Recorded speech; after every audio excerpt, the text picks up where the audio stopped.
Alrighty. Now you may proceed. I am recording. Alrighty. It's been train of thought for the recap. That's so funny. Last time, in Orlais, you guys finished up, in the dungeon, kind of quickly going through, getting the last bits of information and looting. Some new discoveries were found as you wandered through the dungeon for a final look-see, discovering the bodies of former soldiers that were buried on a hill. Reading through the notes of the necromancers for the armor and such, you would then make your way back to Kane. Lyric would take you through a hidden entrance into the city. Since you were all still technically fugitives in a way, under kind of arrest in a sort, under Kane's law. Lyric would then lift up a sewage gate, spill some stuff on Lascivious, have a little laugh, and then actually take you through the secret entranceway. After a little bit of time passing through this maze-like area underground, you would come up above ground, just outside of Kane's main war hall. You would all re-enter just as some soldiers were leaving. It wasn't guarded, which seemed odd in the initial moment, but you went inside, you spoke with Sarah, you told her about your findings in the Necromancy Cave, in the Necromancer's hideout. She then called Harrison within, who aided you all in proving your innocence by finding a note on the body of the finding a note on the body of the guard that you had all killed, stating that she had made a pact of sorts with what was assumed to be Tekouan in order to gain some courage to kill the person that had killed their younger sister. You would have your names essentially cleared, and you'd be given rewards for doing the city a service, including returning the necromancer armor and staff. After clearing your names, signing some documents, there was talks of the peace treaty meeting the following day. You all would kind of split up to kind of celebrate your victory for the day, with Sonnet, Mabel, and Bonelia heading to the Silverbird Tavern to have a couple drinks, catch up with some old friends in Bonelia's case, and Sonnet conduct a little bit of business. Meeting a Githyanki, who offered him a earring that would give him direct contact to the Githyanki twins that he was hunting. With some gold being mentioned in order to fund that cost. Bonelia would catch up with her friends. Michaelis would be shown to his home that he grew up in as a child. Kind of going through memory lane, noticing some things being off about his mother's house. Before eventually kind of ending the night there, as quite a few of you came by to spend the night there. The exception of Lascivious, who, in a moment of kind of wanting some solitary moments, went off to a tree just outside of the city and did some training. Reading the manual, you all got your new ability scores. Lascivious would be contacted by his mother, who mentioned that Lilith is gone. She's receiving messages, but is gone somehow. And now she's currently watching over Orlais, as the hellscape currently is without an active archdevil. In the morning, you all reconvene, Lascivious going to Michaelis' house eventually, before the introduction of Michaelis' old friend, Urzin Jade, would show up to the door, bringing you all to the War Hall, where a peace treaty meeting was had with the figures of Jotun, the dwarven leader of Emberfort, Sylvashandra, the elven leader of the Easton Isles, Mogral, of course, the leader of you all met for Port Craden, Lyric attending the meeting as well, and Urzin, of course, the man representing Velstead. There was a lot of arguments until it was discovered that there was a giant bird-like creature flying over Emberfort at the moment, which is causing the disruption throughout the entire nation. Realizing that you think you recognize this potential bird creature as one of the Titans, explained the circumstance. And as things were coming to a close with some actual progress seemingly to have been made, the doors were wide open as a man came shambling in, his arm barely dangling by a thread. Lots of wounds all over him as you've had the undead version of Harrison stumble through the door. Urzin would cast Blight, killing the undead construct, it crumbling. As we come to today. Fuck you, though, for that. Rip Harrison. Fuck you for that, by the way. My boy. Harrison's body lays down on the floor. Michaelis, you had just finished reading the note that was stapled to his chest, referencing Structius Blight, the necromancer who ultimately was the one who cursed you on your shoulder so many years ago, saying that it was Zexus's chosen. So come to today. I would like for everybody to make just an insight check for me.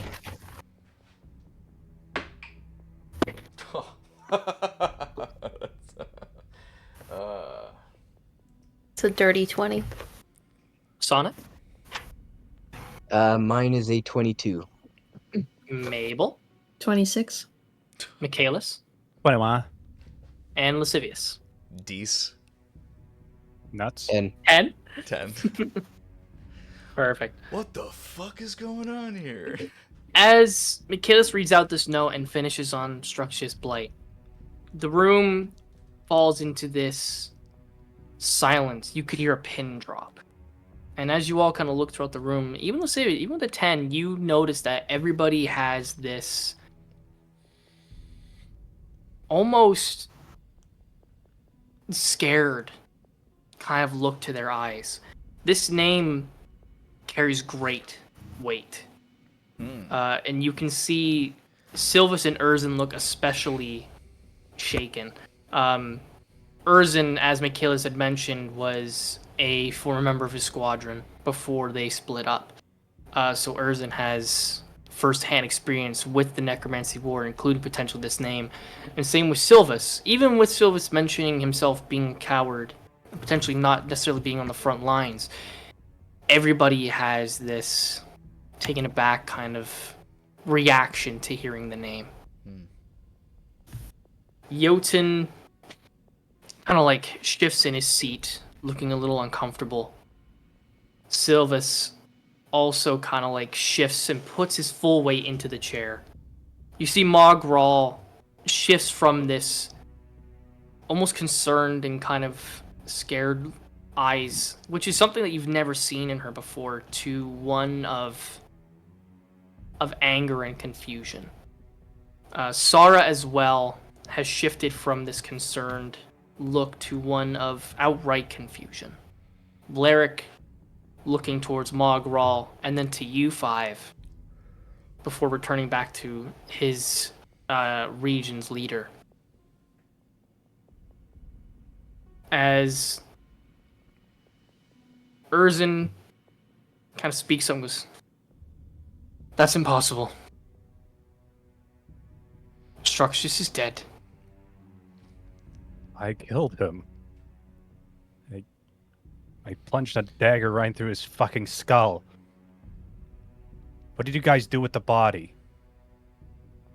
You see Silvus kind of like shifts in his seat and goes, "He was burned with the rest of the High and Necromancers as per Sara's orders back in then. We burned any high-ranking officer that we deemed appropriate." See, Margot kind of like leans forward onto the table. She is in deep thought.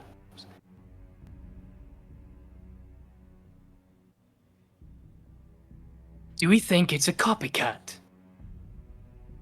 As Jotun also leans forward into his chair, he actually puts his head into his hands. It has to be. There's absolutely no way that a dead man can come through and make these threats. Somebody is either impersonating him, or they have resurrected someone.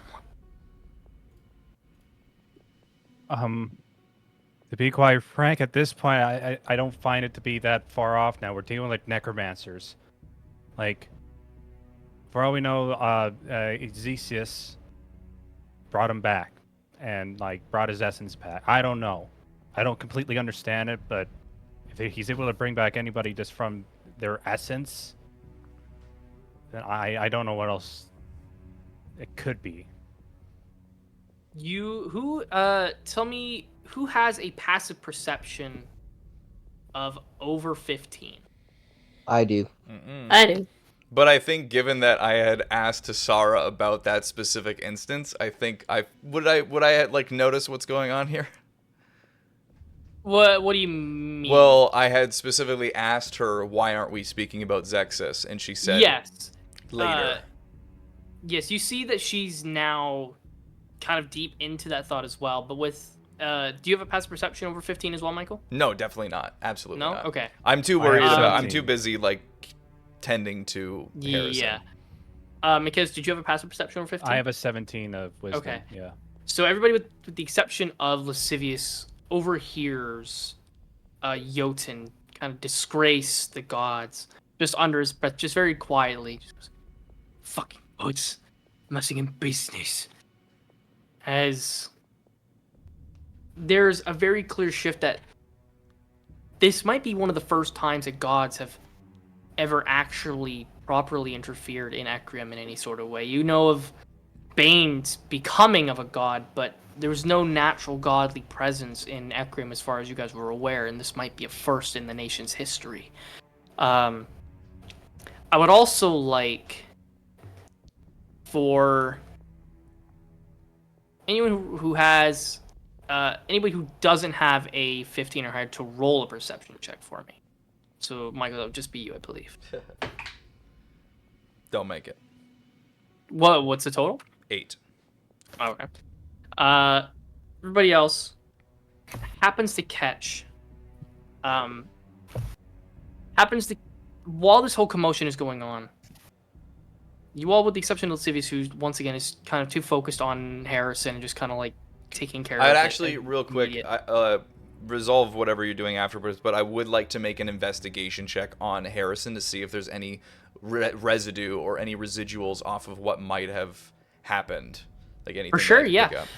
Well, while I do that, why don't you make your investigation check? Okay. You all see, or you catch a glimpse of Sara mouthing some words.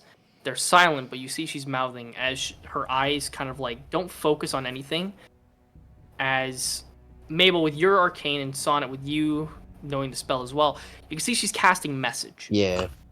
As she's speaking out, you see she stays quiet for a second, and then you see her head kind of tilt up as she gets this incredibly panicked look onto her face. She speaks up, goes, Jotun, Mogral, Urzen, Silvus, stay here. The 5 of you, as she kind of looks to you all, you're all coming with me right now. As she makes kind of like this power walk to go leave the chamber, as all 4 of the other leaders kind of like look confused, but they're respecting her position of power. As she goes, Lyric looks to the 5 of you with a little bit of like concern and confusion, having never seen Sara in this so business-focused kind of way. Lascivious, your investigation? I'm so fucking annoyed, but I got a 17. A 17. So with it, there's no real like evidence of anything. Yeah. Like it's still kind of imbuing this necromantic magical energy to it. so you can kind of get the sense of death. Like he wasn't and- stabbed or whatever. Like he was. Something Oh, was you cast on see, him? you see all sorts of wounds. Okay. You like going through his body. You see he was cut, stabbed. Like parts Mm-hmm. of his like rib cage is open and it's showing. The armor is kind of was holding him together almost. Mm-hmm. You can see that.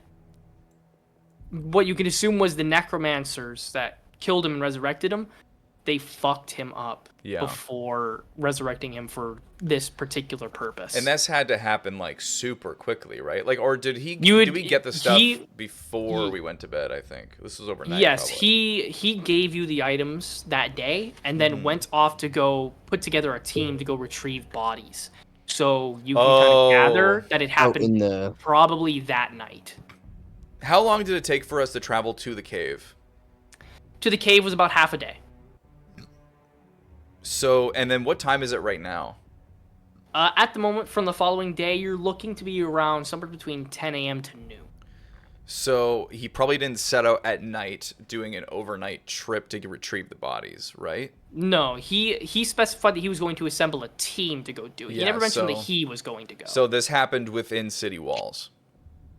More than likely from the contact clues of before and now seeing the damage done, yes, more than likely was done within city walls. Okay. And then Sarah just asked us to go with her?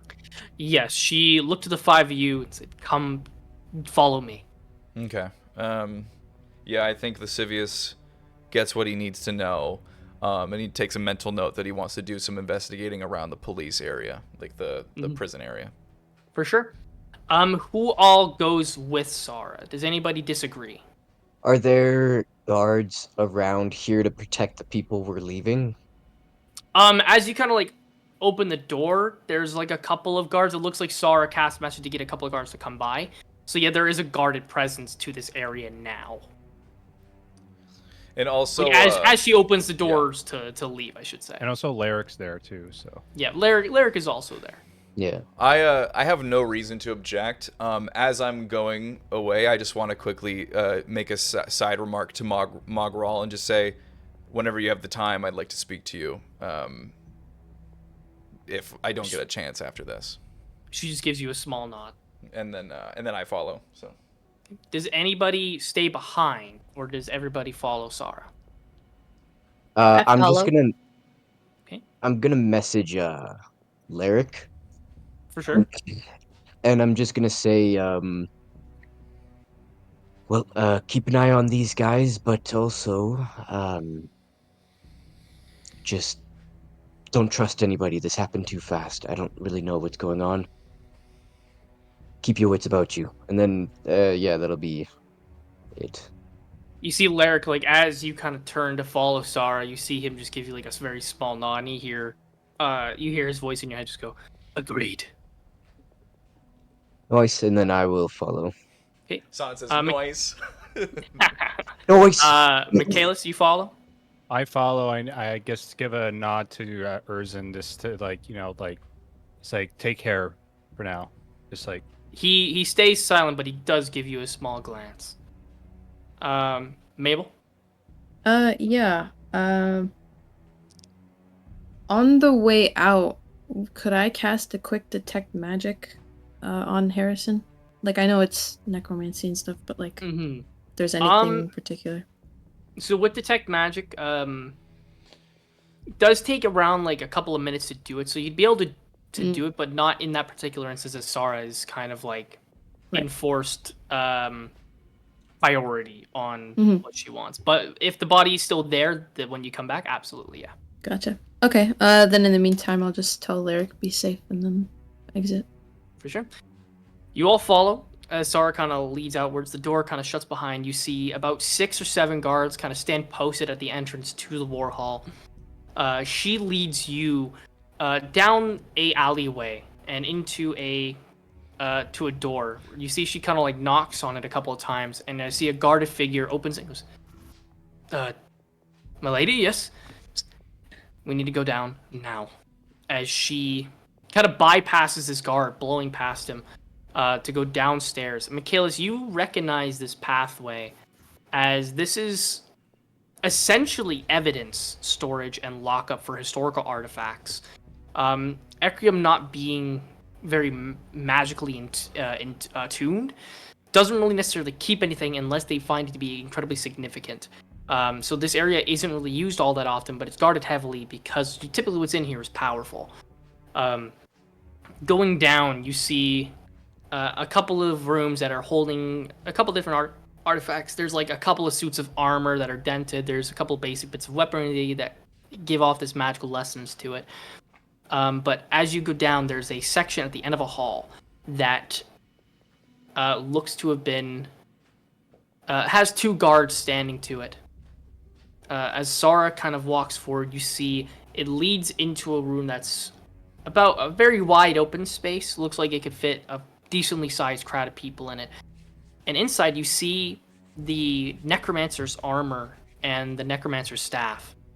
You see she looks to the 2 artifacts and looks to the 2 guards. Did anything happen during guard shift last night? At all? Anything? And the 2 guards, I'm sorry, but nothing would happen. Is there something wrong? Sort of. As she opens up the chamber and goes inside and gestures for you all to follow. I follow. Closing the door and locking it behind, you see she utters some words and puts her fingers to her lips as she casts silence to the area around, or not silence, sorry, deafness to the area outside. She looks to you 5. Which one of you is very magically in tuned? I point to Mabel instantly. Point to Mabel. I mean, you know. And I like Sorry, sort of serious. point to Sonnet, but not really. I like he tries to point to me, and I just grab his hand, and just like Oh, okay. point to Mabel. I also You- Bonelia. Point to Yeah. myself, and I'm like, oh no, Mabel. And you, Sara looks to you. Can you identify magical artifacts? I can. Can you check these 2? Make sure they're legitimate. Oh dear. I can. I think Mabel's sort of thinking she did this earlier on the staff, but nothing really came back. But she'll do it again. I'll cast it. Well, the reason that you didn't get anything before is because this was under a god's kind of magic. It wasn't meant for prying eyes. It kind of is the vibe that you got from trying to identify it the first time. Taking a little while, grabbing, just kind of feeling the armor and the staff and casting Identify. They give off no magical presence. Oh. Yeah. Also, Natalie, you don't have to get rid of a spell slot because you can cast it as a ritual. So, and so this is not something I would have caught, I guess, earlier when I first did it. No, the first Or, time I that you guess, casted another- Identify on them, they were legitimate. This time, Okay, casting yeah. Identify on them, there's no magical Okay. properties to these Yeah. items at all. Of course. Mabel is going to turn around. Bit of a look on her face. That these aren't real. They were swapped. Oh, come on. Are we sure these guards don't know anything? Maybe something could have happened to them. Very clearly there are not cultists, necromancers within your ranks. That's the only explanation. We've been infiltrated once again. Great. As disappointing as that is, I believe that is the most sound conclusion. Perhaps the very guards that are outside. Or outside the council room with a vulnerable group of people. Who brought the items down here? Harrison and his troop. As you see, like, the series of events begin to click in her head. You think Harrison was no No. longer useful? No, Harrison fought in the original Necromancy War years ago. The troop that was with him, was he on the excursion? Perhaps someone else was in his place. Well, he wasn't he didn't leave to go retrieve bodies. He simply set out the troop to go grab them. Harrison Yeah, the has... troop that was with Harrison. Sorry, the man that was with Harrison while returning the gear. Did he go on the... Could have been him. Now that you mention it, I'd have to check records, but that there is a possibility. Are any of those guards that were with Harrison in the council room chambers right now? No, most of the... We try not to overwork our soldiers at the moment. You know, with everything happening, we're trying to keep our soldiers as bolstered and as healthy and as rested as possible, so there's a constant loop. So right now, the people that are working above city right now aren't the same people that were working yesterday or the day before. Yeah, there's one So silver lining, so we're not compromised there potentially. Potentially. I must stress that the armor being taken does not escape this room. The last thing we need is the people upstairs, the leaders, to think that Kane is not a comparable city. We need them to think that it is a competent place, that it is safe. Obviously not exactly perfectly safe given recent circumstance, but I'd rather not there be a power struggle within Ecrium as a whole right now. I would suggest then that we use the death of Harrison and this note that we found as a reason for you to heighten security. I'm sure the other Yes. council members will agree with that. They won't know it'll be about this as well. Absolutely. I'm going to offer all of the leaders to stay within Kane for the night under protection if they so choose. But we cannot let the knowledge that these are fakes escape Kane tonight. At all. Am I understood? Yes. Yes. Lips Yeah. are sealed.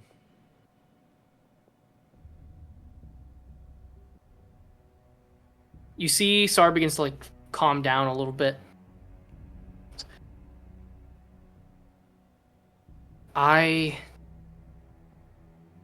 want you all to go north.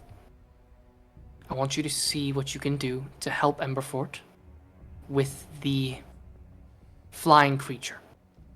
You can have some time to prepare or do any errands that you might need beforehand, but I would like for you to do this with urgency. The faster we can solve this problem, with all of Ecrium being divided, the faster Ecrium as a whole can be united once more, and then we can face Zexus and what that incurs. As she looks to Lascivious, I didn't want to bring up Zexus because I wasn't sure if it was going to be an immediate problem. Now it's an immediate problem. I will bring it up with the rest of the leaders upstairs. But I think it's best if we try to keep it quiet. We don't need the public to be worried about another necromantic war. They're already worried about some of the necromants. We don't need to confirm thoughts. I think it's best if only the leaders know about this so we can work privately with groups that we trust on this matter.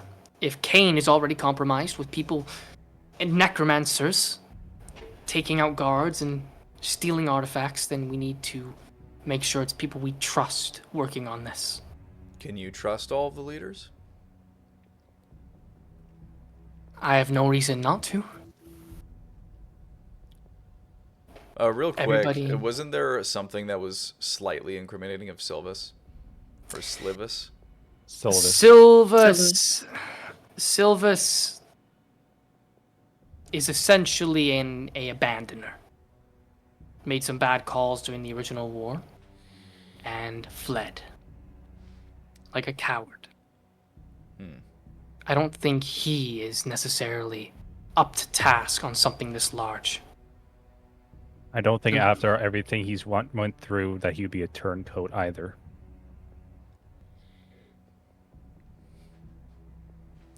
But I will keep that in mind. Thank you for bringing that up. That was more so asking the DM. Oh. The thing. I thought it was Zara. No, sorry. We can still. I mean, incorporate that could still work, but like genuinely, Sarah, I you know, could Sarah would give that information. I could have so. sworn that there was like something mentioned about Sylvis that was slightly incriminating. But I don't remember specifically. There was think the it's- fact that he was potentially under leadership while she was away. Oh, that's where that came from, right? But there was nothing like incriminating per se. He was just a bad person and a bad leader. Okay. Right.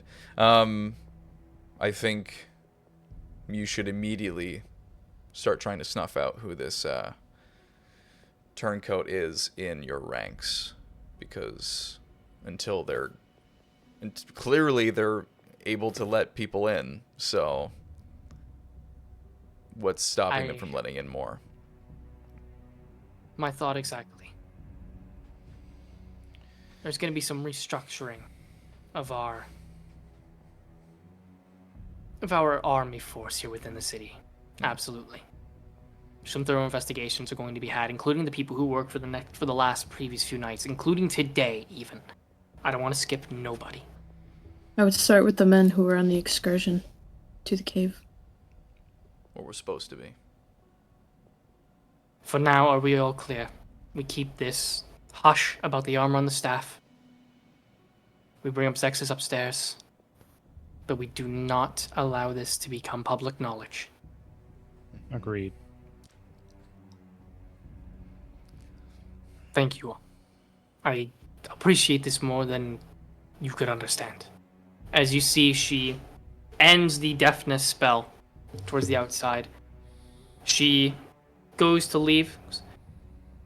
Shall we all return? As she goes to make her leave of the chamber.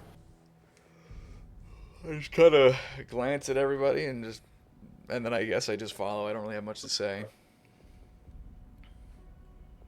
Sarah kind of looks to the two guards stationed outside the room. The guards look to her. Any problems, Sarah? No, you're doing fine work, thank you. As she continues to make her way. Can I make an insight check on the guards? Just Sure, as I'm going yeah. by? They're Outside. shaking Absolutely. with bated breath. Oh, it rolled on a nat 20, but I only got a 15. 15. They seem to be all, above board per se. Nothing really seems to catch your eye about them. No, I'm One like, guard looks at you. Just smirks. like, hey man, Yeah. nice sword. hey, Yeah, they seem, they seem okay based Okay. upon what Sarah said. sup? I was like, sup? As you walk away. You're good. Does anybody stay behind? I walk by and I say, Necromancer, say what? And then I wait to see a reaction. You Just see, kidding. like, the So one he of the turns guards around, what? one of the guards just goes, wait, what? Hey! I, like, point my finger. On it. That's not funny. Does anybody stay behind? No. No. Okay. Should I? Making your way back up. Real quick. No, this is something Lascivious would do. I would like to make an For real? investigation check around the room, and see if there's any like secret doorways or like some like residual like footprints or something might have been left behind, because someone had to come in here. What's your passive investigation? 17. 17? I mean, footprints are kind of not really visible because it's stoneware on the floor. Yeah. As for like hidden passageways or anything like that, in the room, nothing really seems specifically like hidden or out Okay. of the way. Leaving the room, there's a couple of passageways that go down different halls and stuff like that, but none of them seem like they could be. So no connected to that clue left space? behind. Like, Doesn't seem like it, and that would potentially indicate that whoever the person was potentially had a way in, whether they were in with the guards guarding it the night before, or if they were somebody who had access to the chamber. okay. Making your way all the way back up to the top, you see the guards kind of move out of the way as the five of you return. You see Lyric has his sword out, or has like a short sword out of its sheath, and has kind of got it embedded into the ground, just kind of in a stance, ready for any kind of action that may come by. As Jotun, Urzin, Mogrel, and Sylvis continue to kind of chat amongst themselves. As you come back in, you hear Jotun kind of go. Jotun speak and goes, "This is not great. Not even including the fact that one of my people was falsely imprisoned here. Kane is a mess right now." As Sara kind of enters the chamber, Falsely. she enters the chamber as you all hear the back end of that conversation. All of their attention kind of goes back to her. Thankfully, the necromantic artifacts are still here, so we do have a leg up still on the necromancers that have infiltrated our city. Hear ye. No, just kidding. I don't Can I make an insight check to see if anybody has like a weird reaction to that? Like as if someone would be like, but they're gone, you know? Yeah, Person's sure. just like, Make "Fuck." an I mean- insight check for sure. That's a nat 20. A nat On that 20. Ooh. Oh, busted. On a nat 20, you see Mogral doesn't pay any mind. But two people, you catch a small reaction out of them. One of them being Sylvis. Yep. Sylvis kind of like looks a little confused towards towards what she says aloud. And you see I almost called it Erzin. Erzin kind of has this look of suspicion towards Sara as she mentions it. Oh, You can kind of tell that Erzin necessarily doesn't believe what Sara says. But Sylvis is confused by what she said. I knew it. As that conversation kind of stifles down, she goes, I have a proposition before I bring up my next big piece for the group here. I made an offer to these 5 to go and handle the situation in Emberfort, the flying creature. They'll be paid, they are competent, they managed to bring us the artifacts and clear the necromancer. They managed to clear the necromancer cave as well as bring back the artifacts, and they prove themselves innocent. They are a capable and competent group. You see, Jotun kind of looks to the 5 of you. You all can help my city. Yeah. I guess that remains to be seen. As he looks to the 5 of you and looks to Bonelia, who's still under the Ophelia appearance. You said you can control the beast, correct? Yes. If it is not under control within the next week and a half, we are killing it. It'll be under control. There's no need for that. She will gives see. him a big smile. You see his face is kind of like stone cold. You can tell like he means fucking business when he talks about this. His city is his life and blood. Sara then speaks up. Now, the name Zexis was on the note. Ecrium does not have a very large or varied history with deities and gods and demons and figures as such.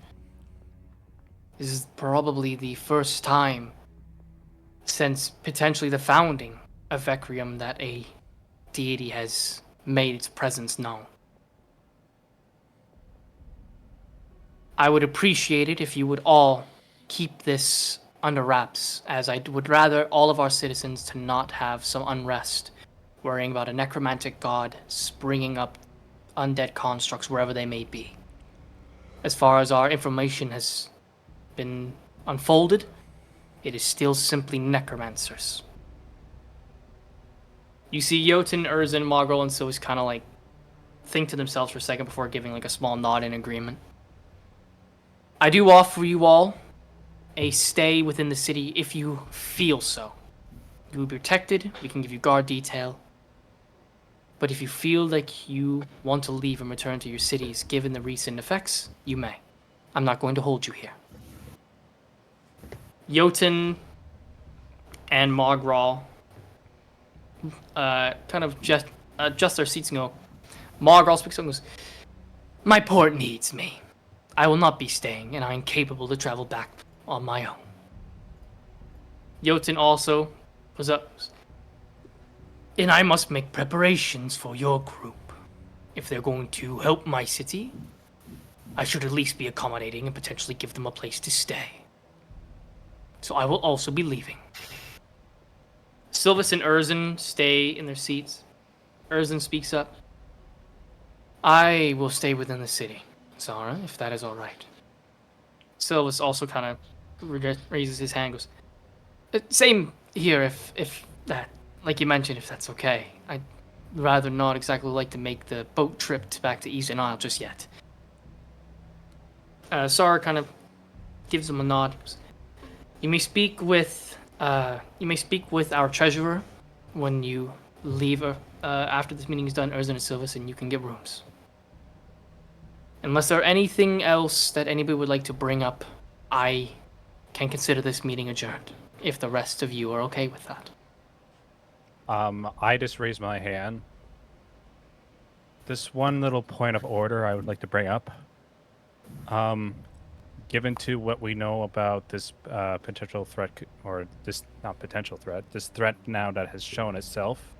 When I was down in the prison cells, I had bumped into an associate of mine, Cal Hobbs. You see Jotun's eyes like light up and goes, "Yes, my falsely imprisoned dwarf." All right, Jotun, I'm gonna get to that. What was he arrested for? I looked at the other councilman. Sara speaks up and goes, "There was some explosions that were happening to some nearby outposts. We had to arrest Cal Hobbs because he was unfortunately experimenting on public grounds again." All right. Lascivious, that's not helping. Jotun, we can free Cal Hobbs on the condition that he stays in Emberfort. He should not be wandering around Ecrium with the mindset that he does. And Jotun kind of like sits down in his seat, looks a little defeated at the fact that there is an actual reason as to why Cal was imprisoned. "I guess that is fair." I would also like to ask between you, Sara, and Jotun that when the time comes that Cal Hobbs will be assisting us in dealing with this necromantic threat once more. So that'll be the only times that, if it is fun with you two and the other council members, that Cal would be able to move from Emberfort only on the necessity of a mission. Jotun kind of nods. "He's still a military man at heart. I'm sure he will follow orders if given." And Sara looks to Jotun. "Fine. But those are the only terms, is that he stays within Emberfort, unless it is for the mission of the necromantic threat." So be it then. I just look to one of the guards. It's like, I guess one of you guys get him and you can go with Jotun. None of the guards in the actual room. They're stationed outside. Oh, I thought there was guards inside. So I just look to Sars. I don't suppose then we will free Cal Hobbs, and Jotun can take Cal with him when he leaves. All right. Otherwise, that's my only point to bring up. Yeah. Does anybody else have any final words before we adjourn this meeting? As Sara kind of opens the room to anybody who wishes to speak.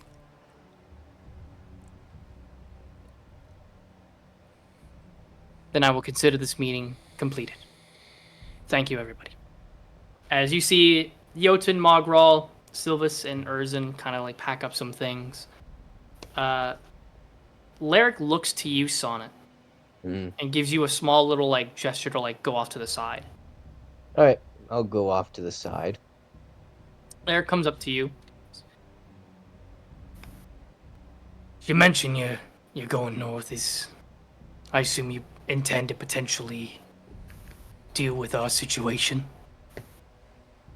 Yes, I was actually planning on coming back to the lair to discuss it with Nyx. We can go today if that works. That works perfectly. Yeah. And I don't mean to intrude, but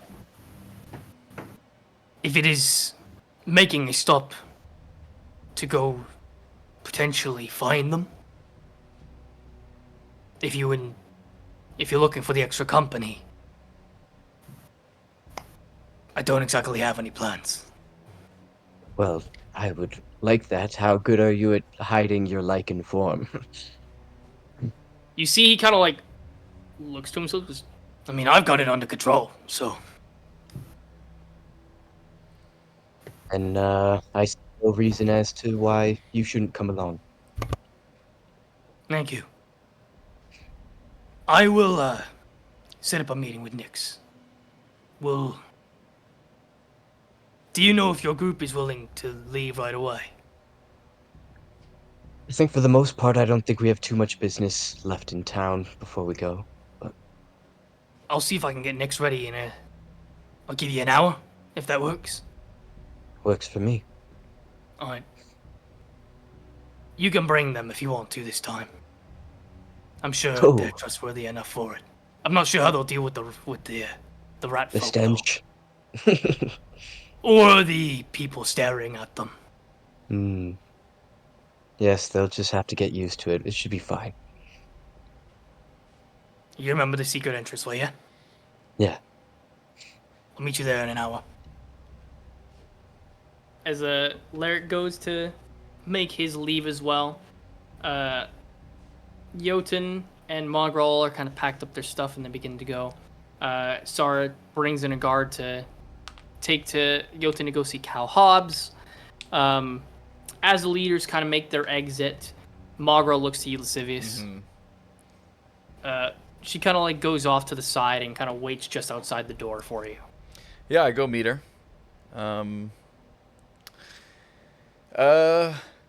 Hello. I just wanted to say that I just wanted to apologize. I realize after some thought, I realized that I didn't properly appreciate the significance that this mark holds. I'm not crying. I didn't realize I didn't really take into consideration the significance, and I was a little bit nonchalant about it, and I just wanted to apologize because that was rude. So You see, she was a little confused at the first bit of your wording, and then you see she kind of has this almost respectful look as you continue. That is very brave to come up to me and say that you treated it so casually. I appreciate your apology, and it is accepted. I'm glad.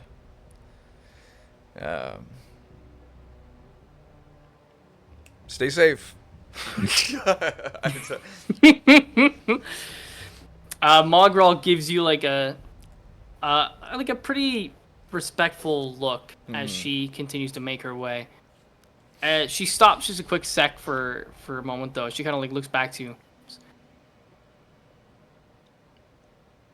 Lyric spoke with me not too long ago before the meeting, as I arrived.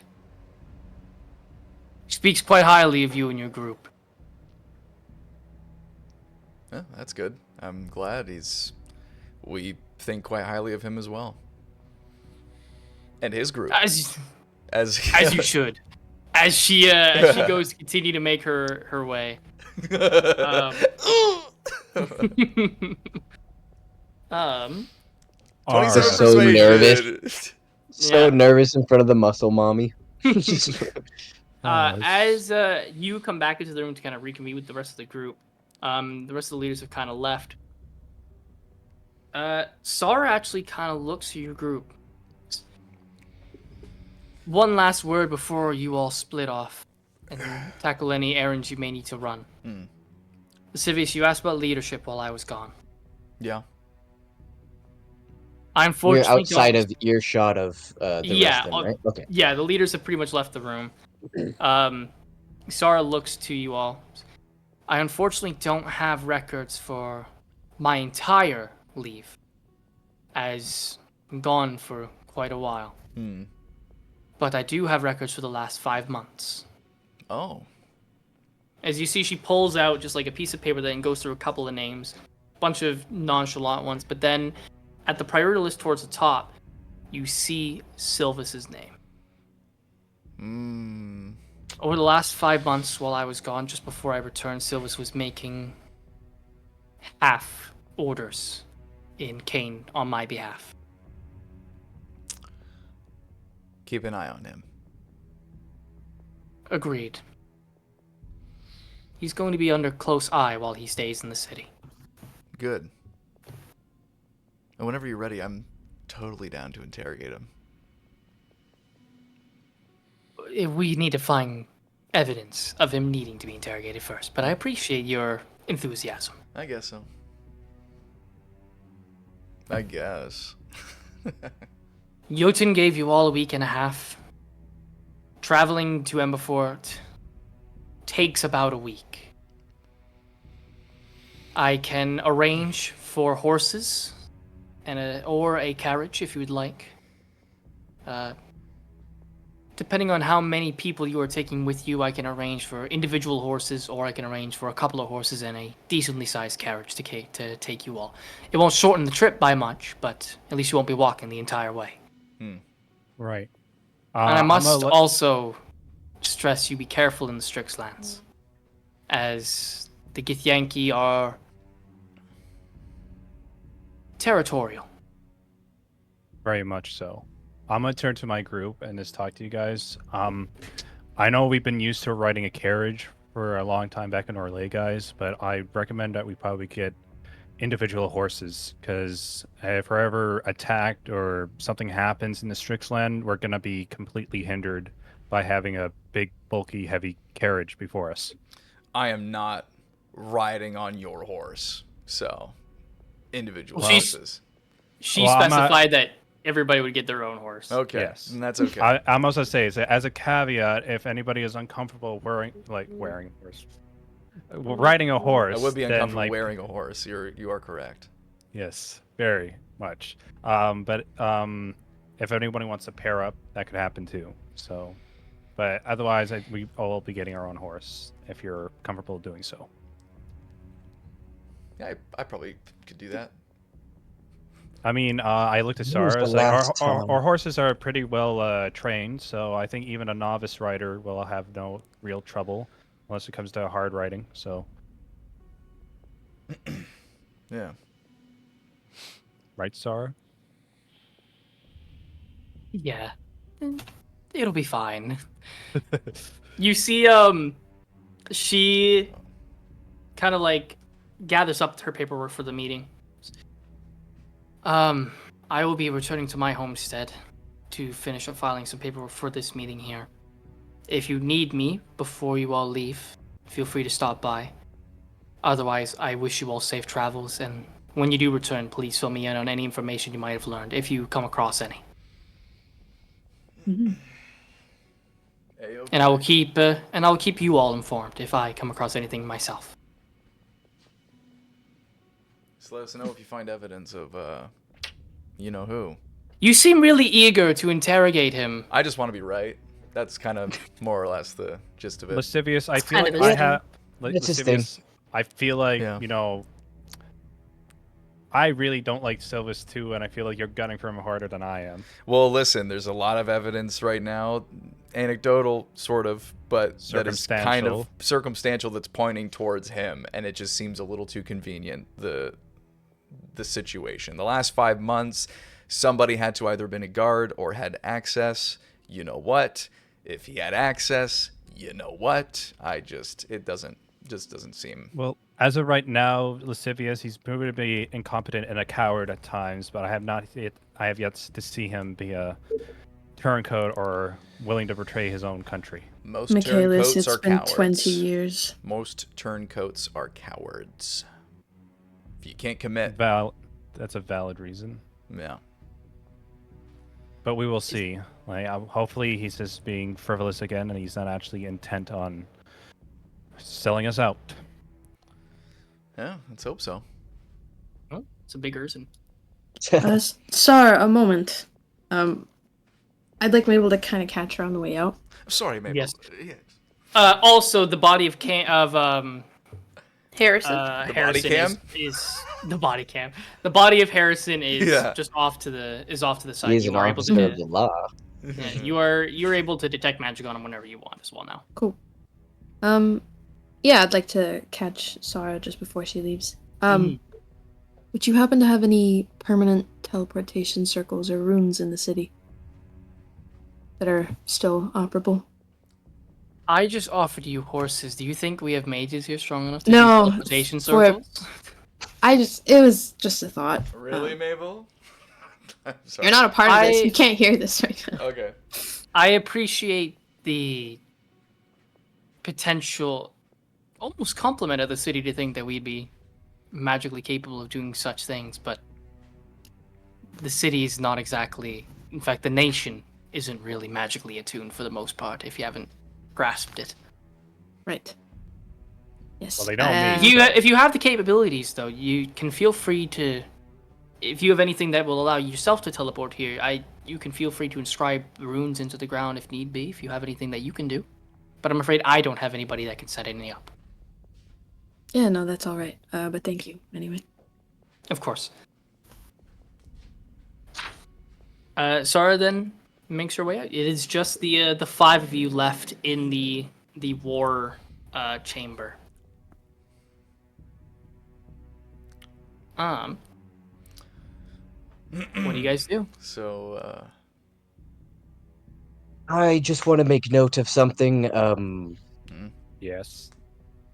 I was gauging the reactions of everybody when we mentioned the artifacts, and 2 in particular stood out. Lascivious, keep it in your pants, but Sylvis was one of them. I thought so. All right. Also, Urzin. Sylvis was confused at the news that we still had them, which of course was a lie. And Urzin straight up didn't believe it. Urson, though, I can see as being always suspicious. He has dealt with the art of not telling. What would be the word? Okay, I'm legit blanking on the word. Fuck. Lying? Well, it's not lying. Well- It's a deception. Deception. Sorry. On the art of Well- deception. I just think Michaela says, like, I appreciate your insight into these people. I just fear that insight may be blinding to you as well. It's been a long time. I want to keep all the options of investigation open. True. I am just stating, though, that it is a fact of the Drow aren't very trusting or are always suspicious. So that might be a bias of mine. I have worked with, especially with hers, and I've worked with a long time, so I could be perhaps blinded by. Did they seem similarly confused? No, one of them was confused, which was Sylvis. Hmm. Urzin didn't believe it. Okay. He's only suspicious. I don't think if he was showing confusion too, I'd be more concerned. But he's right now, he's. I'm same more old Urzin. likely. I mean, obviously, more likely to believe that Sylvis might be it, simply because now with this curiosity as to the information being revealed, way more likely to be guilty over someone who isn't convinced that everything is okay. That's kind of what it sounds to me. Yeah, I just don't want to rule out the fact that it could be he Oh, for knows for sure. a fact that it's gone, and that's why he doesn't believe I it. mean, it makes me wonder why, like, if that could be in part due to his, or an incriminating factor could be his insistence on separating from everything. Well, that's what I was going to bring up. It's possible that he foresees the attack and doesn't want to be here for it. Hmm. Like he knows it's coming and is letting it happen. And that's kind of the stipulation of a treaty he might have made. But again, these are just things I wanted to note. It's not defining or official, and it's kind of why I wanted to leave um, uh, Sarah out of it. I just want her to give us the information as unbiased as possible, just anything that she comes across. Right. Um, but on that note, I do have some business to take care of. With the lichens, you guys are welcome to come along. But if you guys need to uh, gather some things or run some errands, I can meet you outside of town. Yes, I might just go back home or maybe look at a couple shops just before so we have proper supplies.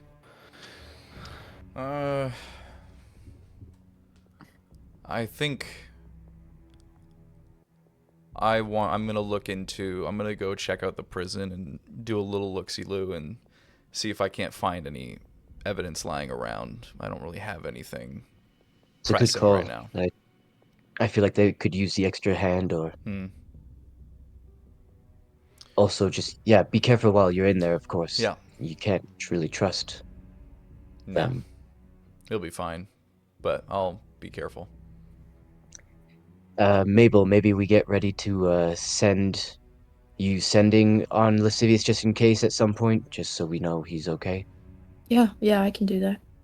Um, Speaking of sending, I don't know how long it'll take for everyone to do their thing, but I figure before we go up north, maybe it would be a good idea for us to go back to the boat. Back To Is back to the boat. back is to the that boat. possible? We don't have time to go back to the boat. I think it would be good to tell everyone what we're dealing with in case something comes their way. Can you guys just do the messaging thing? We could potentially send Locke back with the information. I'll just say as Yes. well, regarding time-wise, walking from Port Creighton to Kane took you half a day. Oh, so if we were on horses, it would Horse maybe would take be like half of that. So that wouldn't be Are terrible. you all want to go back? Well, honestly, I don't really want to, but if people have reasoning to.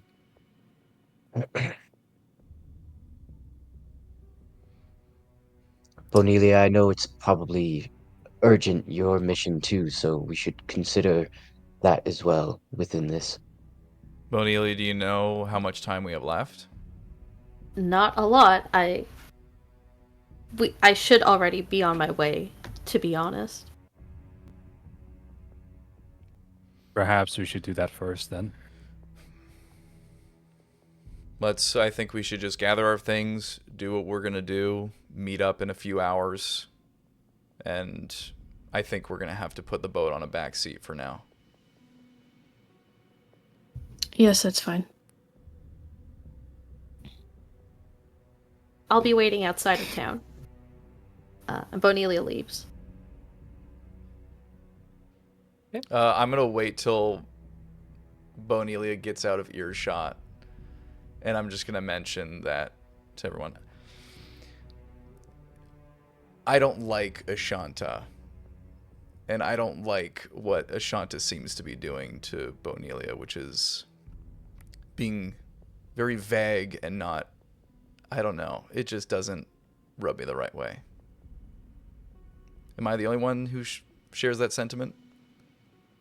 When it comes to people's faith in their gods, it's hard for me to judge it from an outside perspective. I feel like it's a very personal thing, so unless she's told me how she feels about it, it's kind of hard for me to judge. All right, well, I just thought I'd see. I think we can keep an eye on it for sure. Yes. Alrighty. Okay, we're gonna go one by one.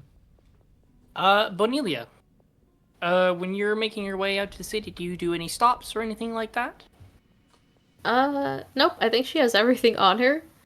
That she would have brought from like Michaelis's house. So she just goes and waits. Okay. Yeah. You you go to the outside of the city. The guards kind of let you through, and he's kind of set up a small little, rest site while the rest are making their way. I will just reiterate as well, just in case people didn't. You of course get your long rest from the previous night, in case you hadn't before. Just to make sure, just to double check everybody. Lascivious. Yeah. What are you next?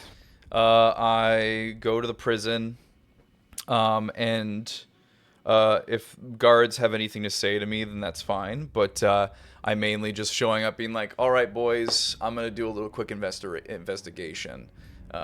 The guards that are kind of like, when you enter the prison, there is like that main foyer area with the person behind the gate.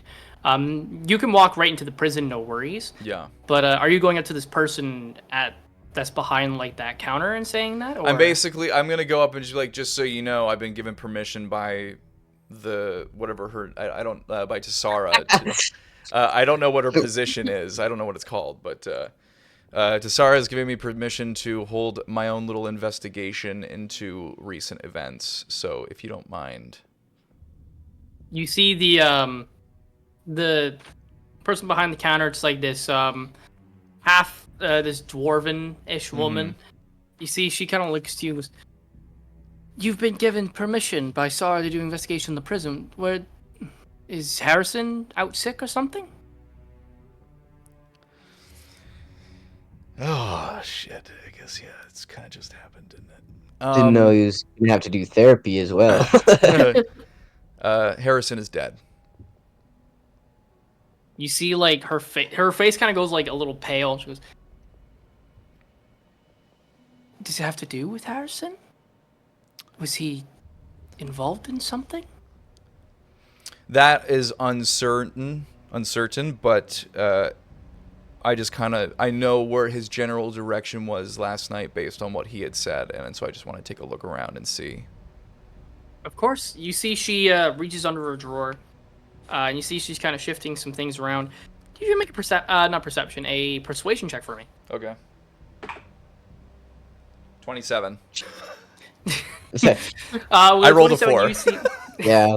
You see she kind of like jimmies around and goes, "Well, if you're going to be taking over for Harrison, doing this investigation, of course, you'll probably need the keys to his office." As you see, she takes this key out from underneath the drawer.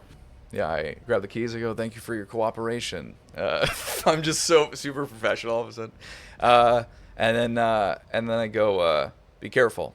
And then I'm just gonna go up and into his. I'm gonna take like a glance as I'm moving up, but I'm gonna be moving up to his office to see if it was like ransacked or somebody wanted to try and get information or his own keys, because I'm assuming he probably had keys to the vault itself.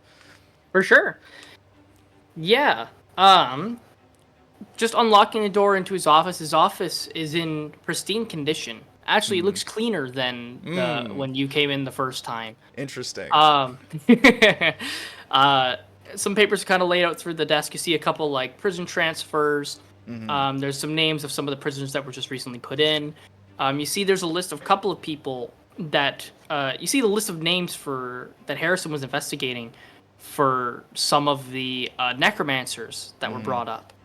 Mentioned looking through his ranks and such like that. You can see he had a couple of names, but you see a few of them are already scratched off, as in some are not within the city, some were cleared, things like that. Why don't you make a investigation check for me? Are you kidding me? I'm gonna use a luck point. I'm just gonna waste them because. Okay.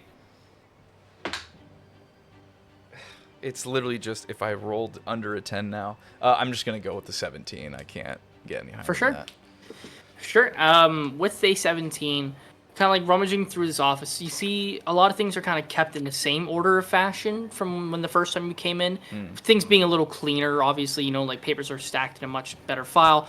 You tell it might have happened because he happened to work late last night and was doing a lot of this. Something does seem off though. Yeah. As you're wandering through, like searching through a lot of the files, you see there's a couple of pages missing from booklets that were prisoners or have now been. You can see like there's torn edges into some of the pages. Looks like names have been ripped out. Not with the cleanest of nature. Looks like they were a little bit of a rush job in the actual ripping of it. Not only that, but you see going to his desk, which had the list of the inmates and as well. You see the troop members the list of troop members that he sent off to go retrieve the bodies. You see he sent them out, and there was a return slip from that night. You can tell he worked incredibly late. In the middle of signing some paperwork, you see his signature is half written. And you see there was what looks to have been a damp spot on the paper that signifies something wet had hit it. Yeah. But there's no residue of whatever it is. There's just that damp spot. I'll say as well with a 17 that you get a list of guards that are on duty for the night before, and kind of get a good general sense of who they are because they got pictures and names and personal information. None of the names truly speak out of anybody of note. Right. Nobody of high command. Seems like a lot of grunt type situation. Okay.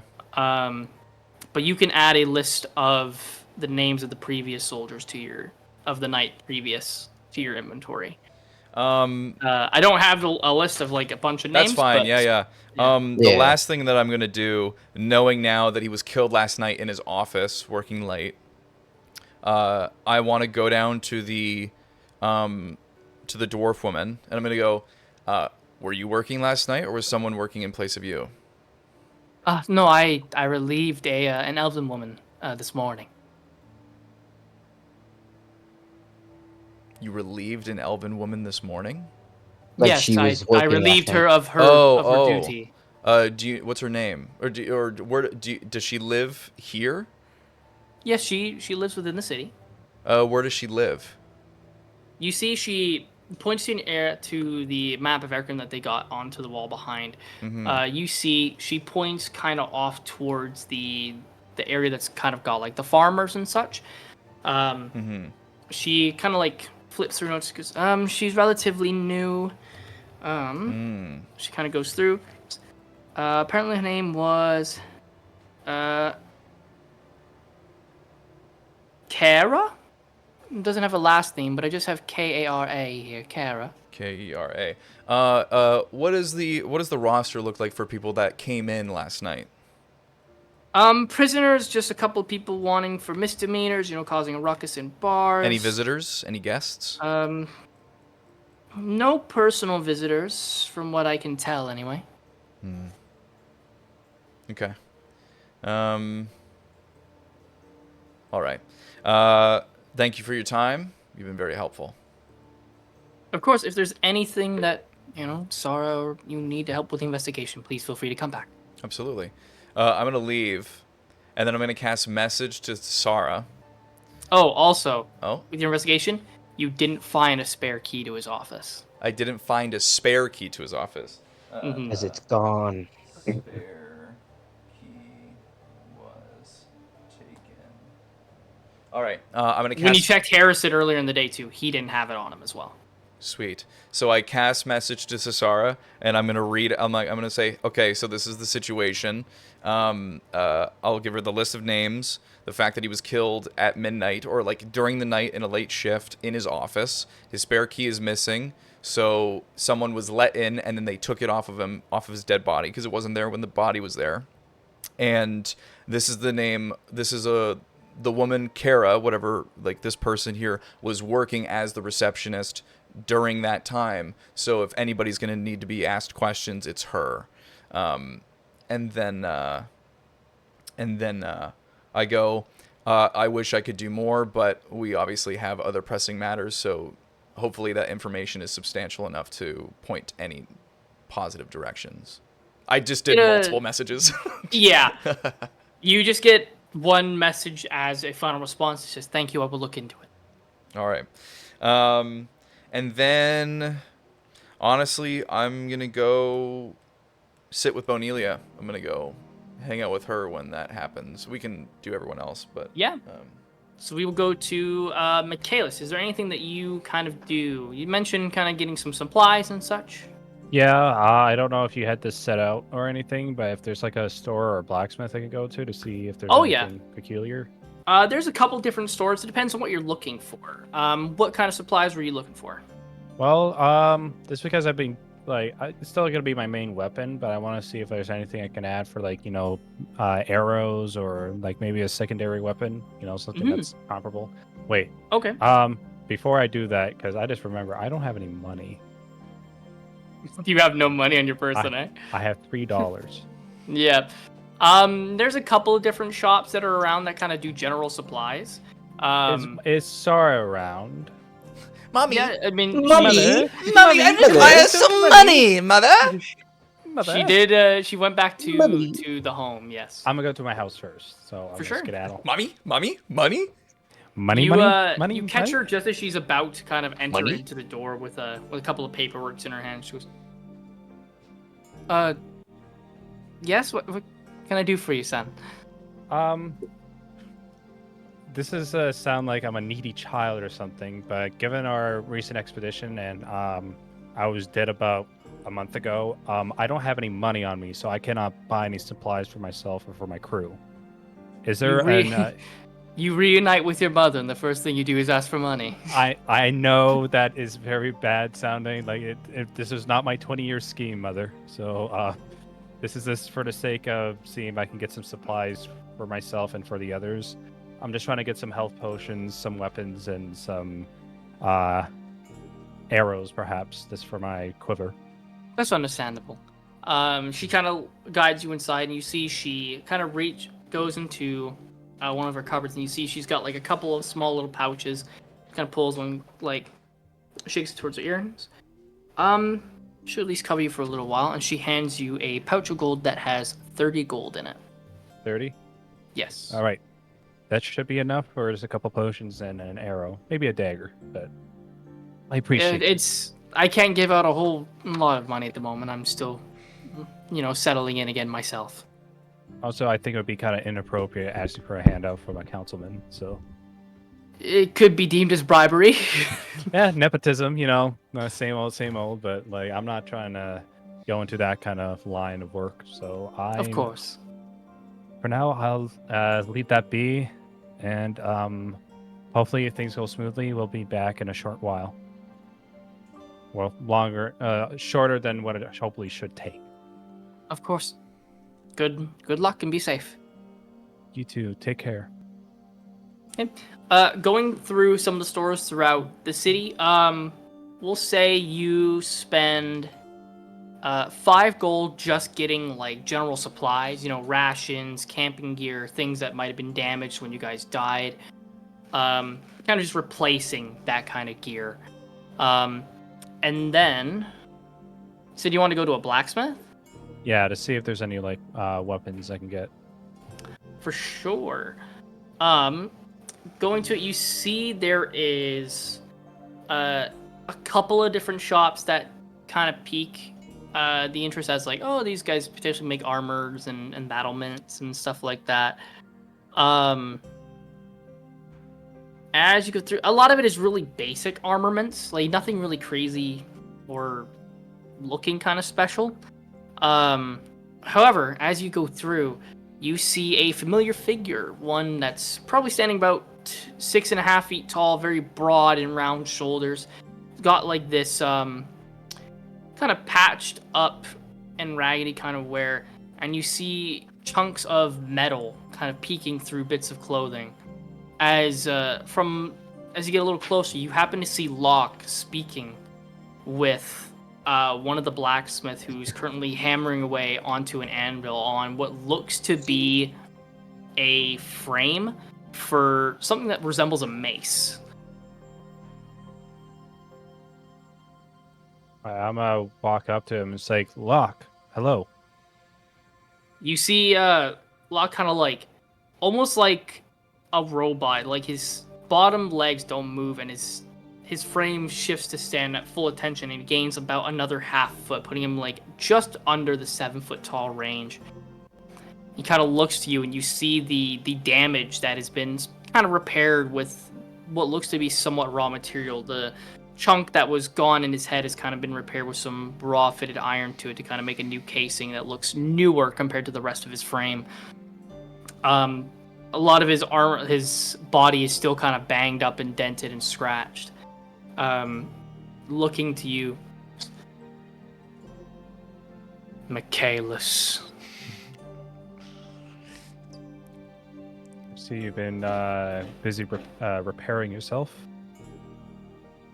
Yes, I Look, have. this might be out of the blue, but I've recently come to free a man. His name is Cal Hobbs. He's an artificer. I don't know if like this will be of any help or something, but considering that he is proficient with metal and he's a dwarf and he's an artificer, so I think that goes hand in hand that they're very proficient in building and repairing things.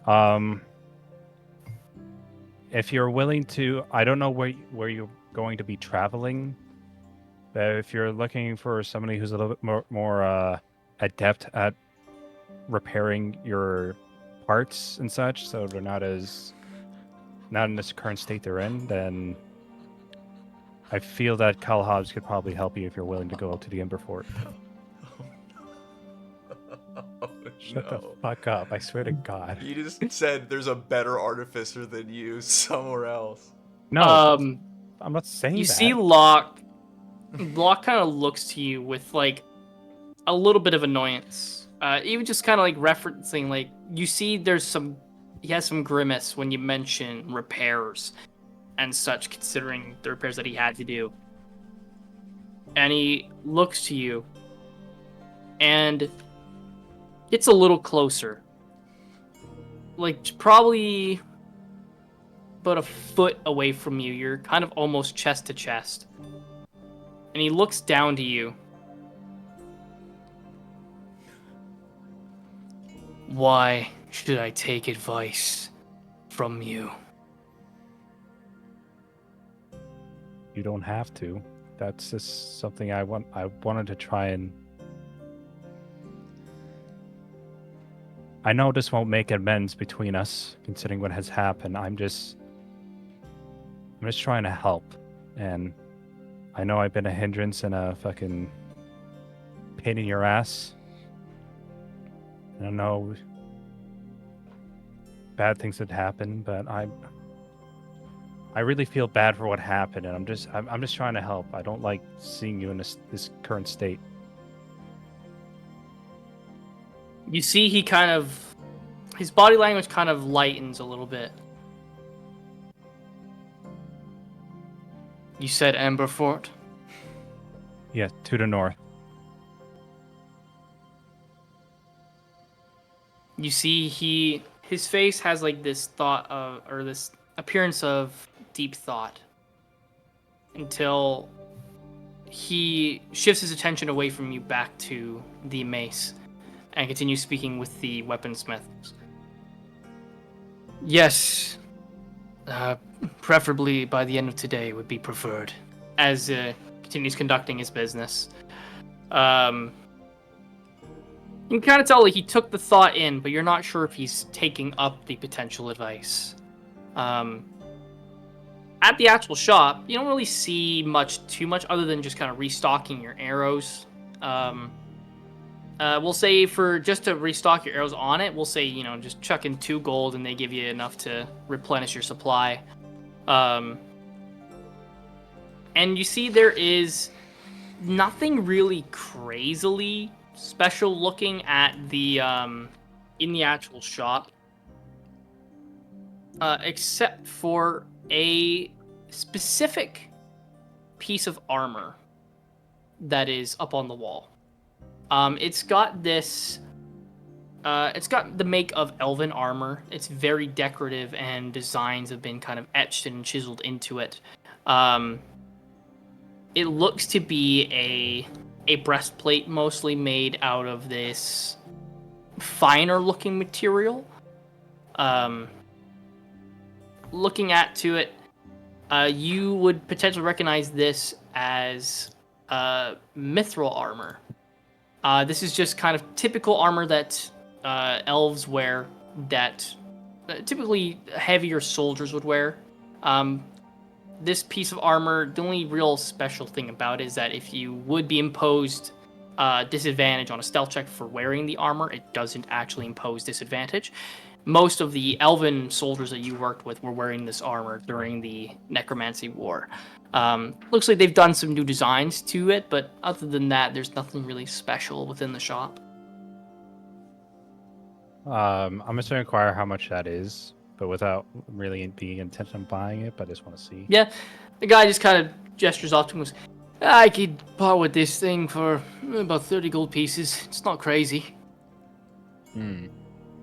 What's the stats on it, Walker? So with it, so it would be, with it being a breastplate, it would be 14 plus your dex modifier, with a maximum of 2 being the additional. Just so you know, you have unarmored defense, so it would get rid of Yeah. that. Yes. This is not a piece of armor that you would probably benefit from. Yeah, I was gonna say, well, it's a very nice piece of armor, but I think I'll pass on that. But I'll just take these arrows and supplies then. Sure. You kind of do your little exchange, the 2 gold for the general supplies from the armor, and there you go. After that is done, do you make your way to Bonelia or anything else? Yeah, I'll just have my way over to Benelia. For sure. Mabel, so before we go to you next, we'll say your detect magic kind of goes off for Harrison. Mm-hmm. He did indeed have a magical aura about the corpse, knowing that necromancy affected him and he was indeed properly resurrected. Until he was resurrected with the school of necromancy, but it's all Not you much can else? kind of glimmer. Not really much Okay. else now. So with that, we come to you. Is there anything that you do, Mabel?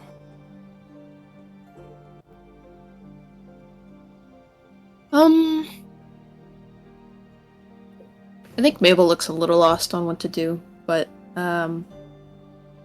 she'll turn to Sonnet and say, are you sure it's okay if I follow? Oh, you'll be fine. You're gonna be coming in with me, and they trust me enough.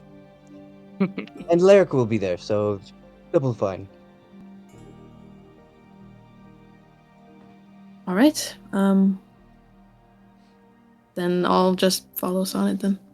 Yeah, I'll extend my hand out and grab hers, and then I'll just lead her towards the secret entrance. For sure. Going to the entrance, you speak the kind of password that you had the last time, whatever the fuck, something about the forest or some shit, I can't remember. You see the bricks kind of begin to collapse amongst themselves, similar to the way that when you entered the city from the day previous. As the both of you enter, Mabel, you seeing this a door kind of brick itself inwards until it eventually kind of collapses behind. You see this man standing at roughly about like 4.5 to 5 feet tall, humanoid, very like scrunched over, with just a mess of facial hair. Like it's very unkept, not even like a full beard and mustache. It's like super patchy, and you see he's got like this raggedy kind of white hair. And he has a rat tail. As you see, one of the were-rats in their hybrid form just kind of go, "Look, it's Sonnet." Hello. I didn't quite catch that. You were kind of pretty fast on the mark there, but how's it going? Still drinking, watching, the usual? usual, man, the usual. As he just kind of like, as the bricks slowly complete themselves, you see he plasters himself back to the bricks as he kind of like watches again his usual, Yeah. crazy stature. Well, we'll see you on the way out. I don't know. Mhm. Kind of Making your way down, go through that little bit of that mazy pathway until eventually you come to the door that opening up leads you to that wide open space with the small waterways kind of rushing through it. It's lit a little better in the daytime. There's a couple more candles that are kind of lit throughout the space. It actually smells halfway more decent this time around now that there's some actual care put into it. You can tell, like, at the night, it's when the last few stragglers are kind of coming in and the smell begins to properly kind of take over the space. But when it's actually properly busy, Nyx tries to keep the place up in a nice kind of motion. You see Lyric at the bar just kind of chatting with one of the humans that are at the bar. They keep kind of like pouring him these small little drinks. You see he takes like small little shots and kind of like shakes them off until he turns around and sees the both of you and gives like a small wave and gestures for the two of you to come over. And we do. You see Lyric kind of puts his drink down and goes, only the one wanted to come, eh? Yeah, she's the only one that can stand me for long periods of time. You know how it is. Of course. I mean, I just worked with you for the last day, of course. Yeah. Kind of gestures off towards a table where you see Nyx is sitting currently with a couple of others. These aren't the same two people that you saw the last time that you came down here. This time there is a halfling man who's got like a little bit of a panicked look. And then beside the halfling, you see this human who's got like a pouch of gold and is speaking with Nyx. Their conversation looks a little intense. Nyx sees you just kind of off to the side. You see she finishes up her conversation.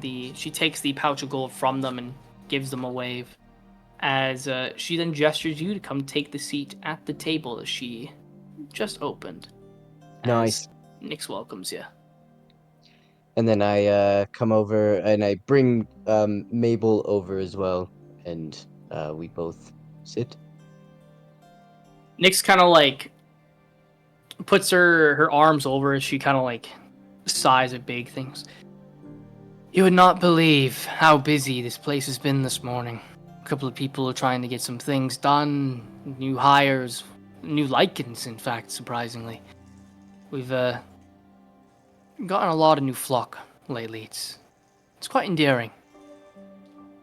Well, as endearing as it is, I take caution. I know Kane has been a little bit corrupted with their new people coming to town. Yes, I heard about what happened to the warden. It's very unfortunate. Harrison was a good man, even if he did imprison us often. But not entirely unjustified. For some of us, anyway. Well, I suppose we should get right on to business. I have updates on my plan. You see she kind of like leans forward as her eyes kind of like light up. She goes, yeah? So Everything, every juicy detail. I ran into a Githyanki in the tavern. And I acquired this, and I pull out the earring. I didn't And take this- you for a big fan of jewelry, if I'm gonna be honest. Well, I still have, the silver in my ears. The color of it isn't really mine, but the abilities of it is something I'm interested in. It puts me in contact with the twins. In direct contact. That's what I've been told. I didn't want to put it in yet, just in case there's some reverse to it. That's smart. But What do you intend to do with this information? well, I intend to. Now, hear me out. I haven't done it yet, but I'm thinking that we lure them in here under the guise that I have discovered And then once they're here, we can ambush them. You guys can see that they're taken care of. We can take the weapon right off of them, and then you can dispose of it after I'm done with it in the ritual. You see, what's your guys' passive insight, Mabel and Sonnet? Passive insight would be 14, I think, for me.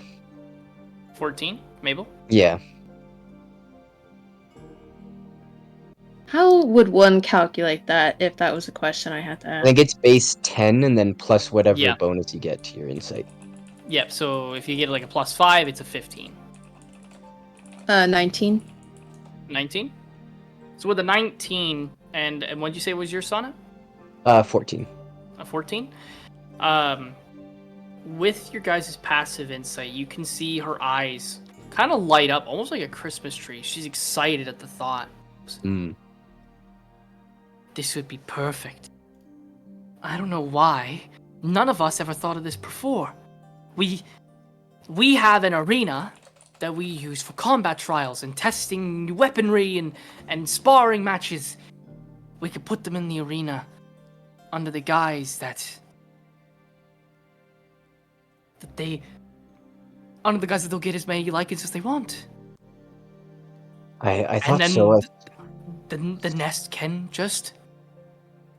We can get our revenge for all those they have killed.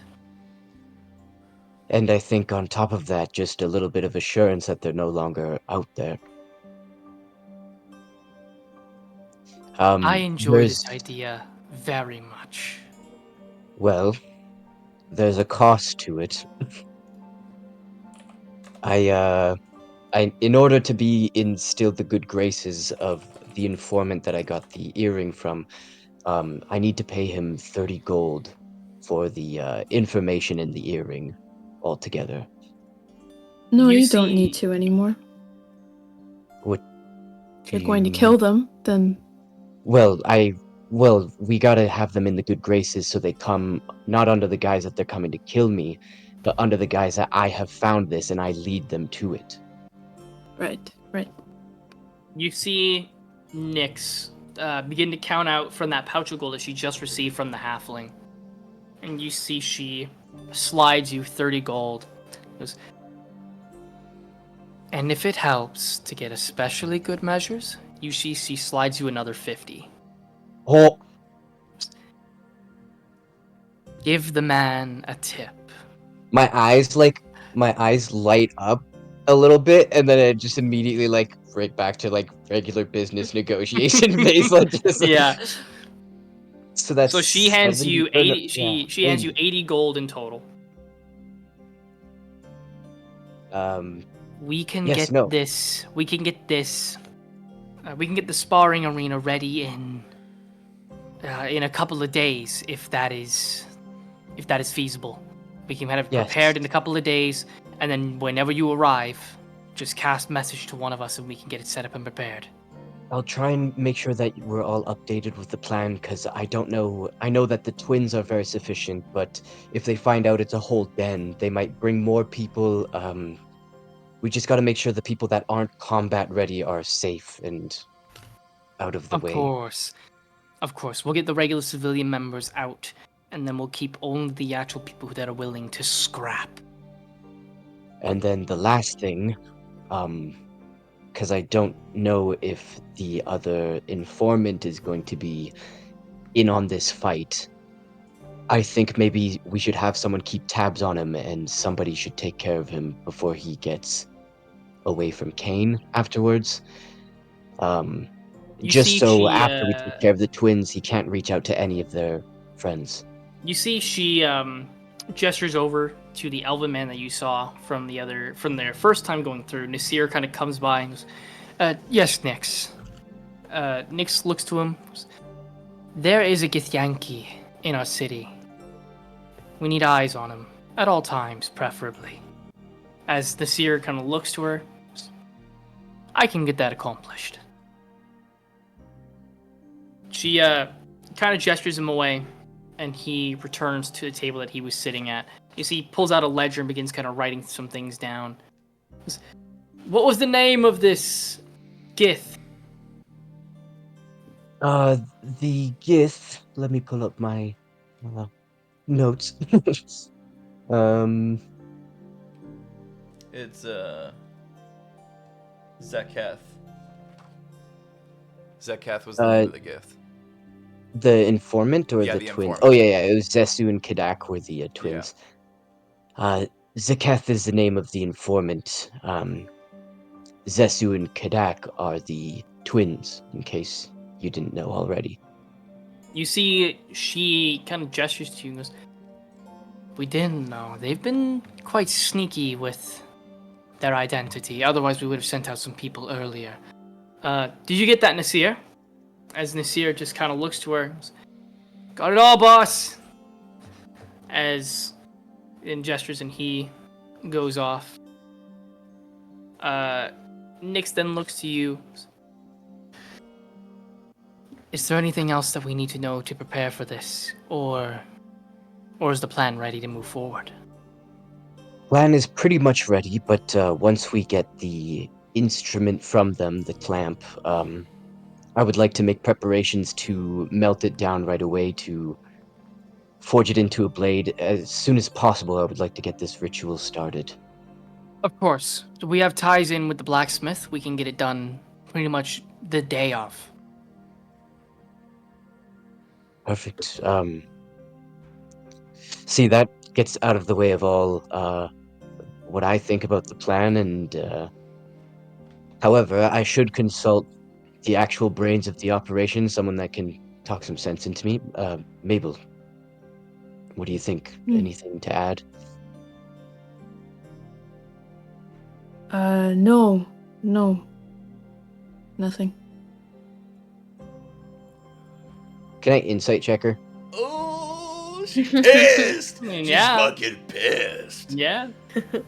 Nat, if you would like, roll a deception check for me, or persuasion if you'd like, depending No, on I what don't you're need to. saying. No. Oh. She ain't Mine's having it. 16.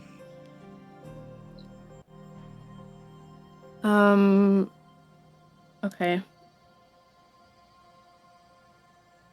You see that gears are turning for her. Mhm. And she might look a little pale, but when you notice this, and she's asked and the attention is on her, Mabel is actually going to say, no, nothing to add. But if you'll excuse me a minute, and she's going to get up and she's going to go sit by Lyric.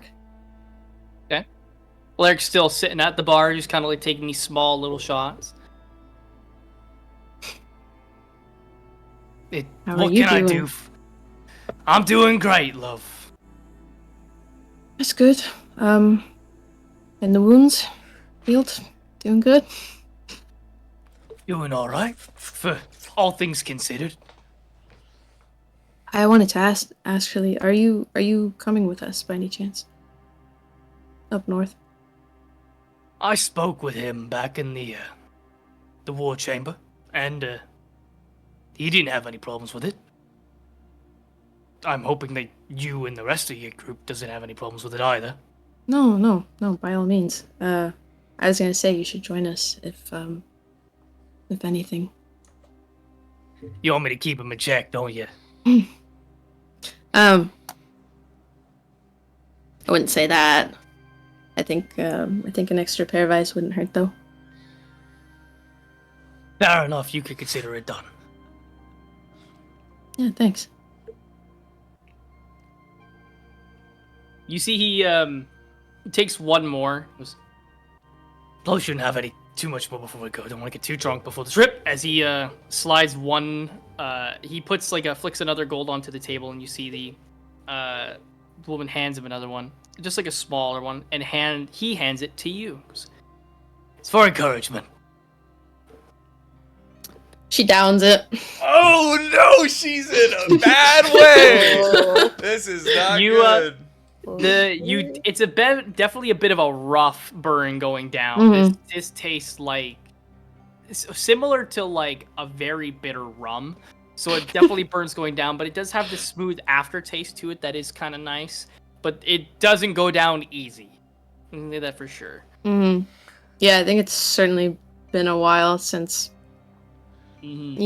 stuff was war and like how things used to be. Yeah, no, she'll down it. She'll set it down. She'll be like, if you didn't give me one, I was gonna take one from you. So, thanks. Great minds think alike. Mm. Okay. Anything else for Larrick at all? No, but I think Mabel will use this in terms of message and sending. Mm-hmm. Oh, what's the rule that we're going with in terms of can people hear us or not? We're going with they can't hear you because the spell indicates that it's a whisper that only you would have. So. Gotcha. I would like to cast a sending. Although, I think Mabel will kind of look around for a second and she'll be like, is it okay if I do something real quick here? Just got an Should email I to get go back out to. outside or... If you don't want to do it in here, of course you can always go back to the way you came in. Right, yeah, you know what? I'll do that. I'll see you soon. Of course, just kind of... He gives you the password to come back in. As you leave, all you have to do is knock on the brick and then say the words, and then you have access to the Lycan warehouse, Lycan hideout as well. Mm-hmm. I think she'll...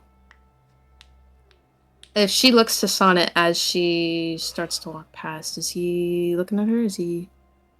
Okay. Yes. In that case, she's gonna be like, I'll be outside. I'll be a second.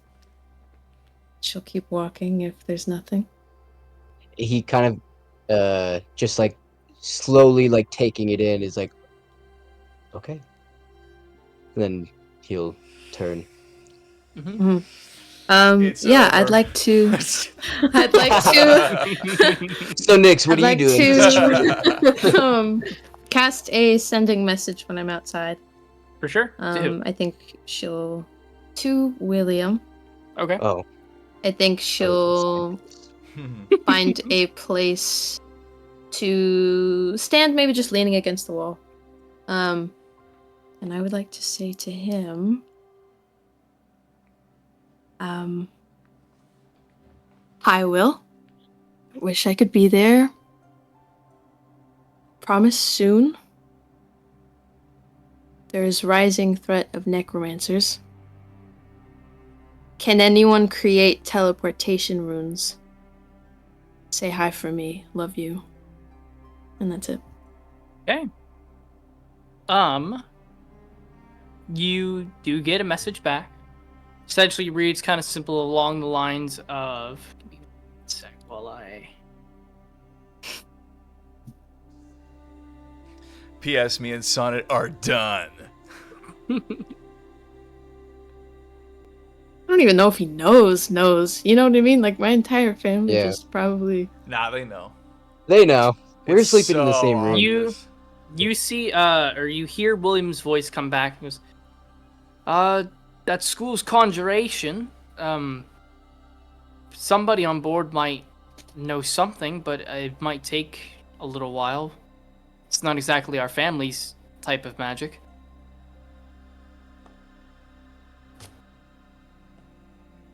But somebody on board might know. I'll get back to you when I can if I find out an answer. Cool. Charles and Dad are getting weirdly close, by the way. Oh, Charles making his moves. Lay in the I trap. think Mabel gets a bit of a smile on her face. I don't know if she'll, third, third level, Sending. she'll send another one back, and she'll be like, I don't know whether to be concerned or not. I'll need details. Do ask around. Get back to me when you can. Please Please be careful on the boat. And that's it. He replies back. He replies back and essentially, we'll be safe for sure. Boat is secure. We're actually allowed onto Port Creighton now. Most of us are spending our times walking the town now instead of the boat. And then also, there's like a small, almost like a pause, and goes, also, can you tell Sonnet that Talus has apparently found a lot of silver for him? Apparently it's a project he's working on.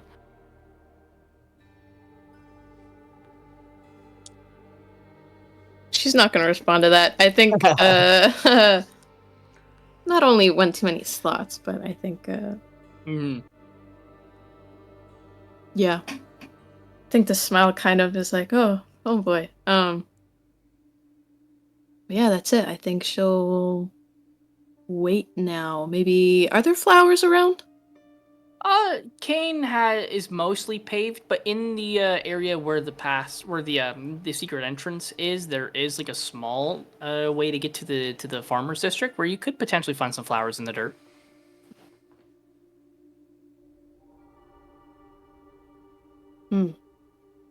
Close enough by? I don't want to wander too far. Probably maybe a 5-minute walk. Okay, I'll go. Just kind of. If it's not considered stealing, I'd like to pick some, but you know. Yeah, I mean nobody really pays you any mind. Farmers are working on their fields and such. There's some kids playing out in the streets and stuff, but yeah, nobody really pays too much mind to you picking some flowers. You pick like some yellows, some gold, some yellows.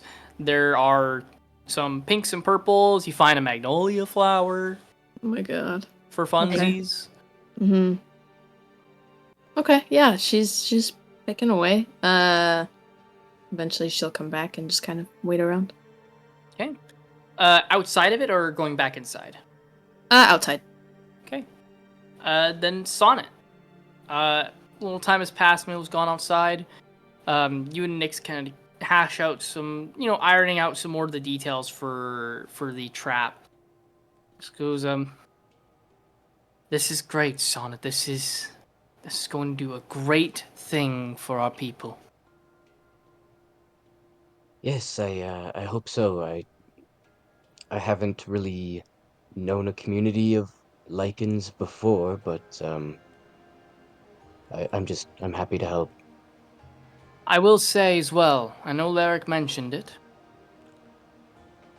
If you do decide to speak to the shaman up at the Githyanki camp, the one who helps people deal with our affliction, you are more than still welcome here if you decide to cure it. Thank you. I appreciate that. If you are looking for him, his name is Vok. He's going to be quite an older man.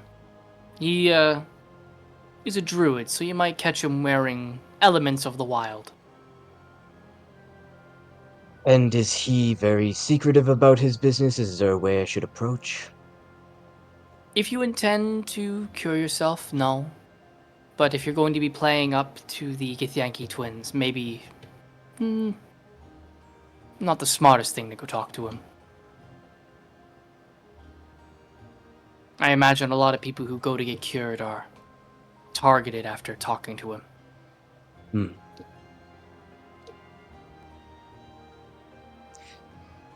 Well, yeah, I appreciate the information. I should be off. I have matters up north.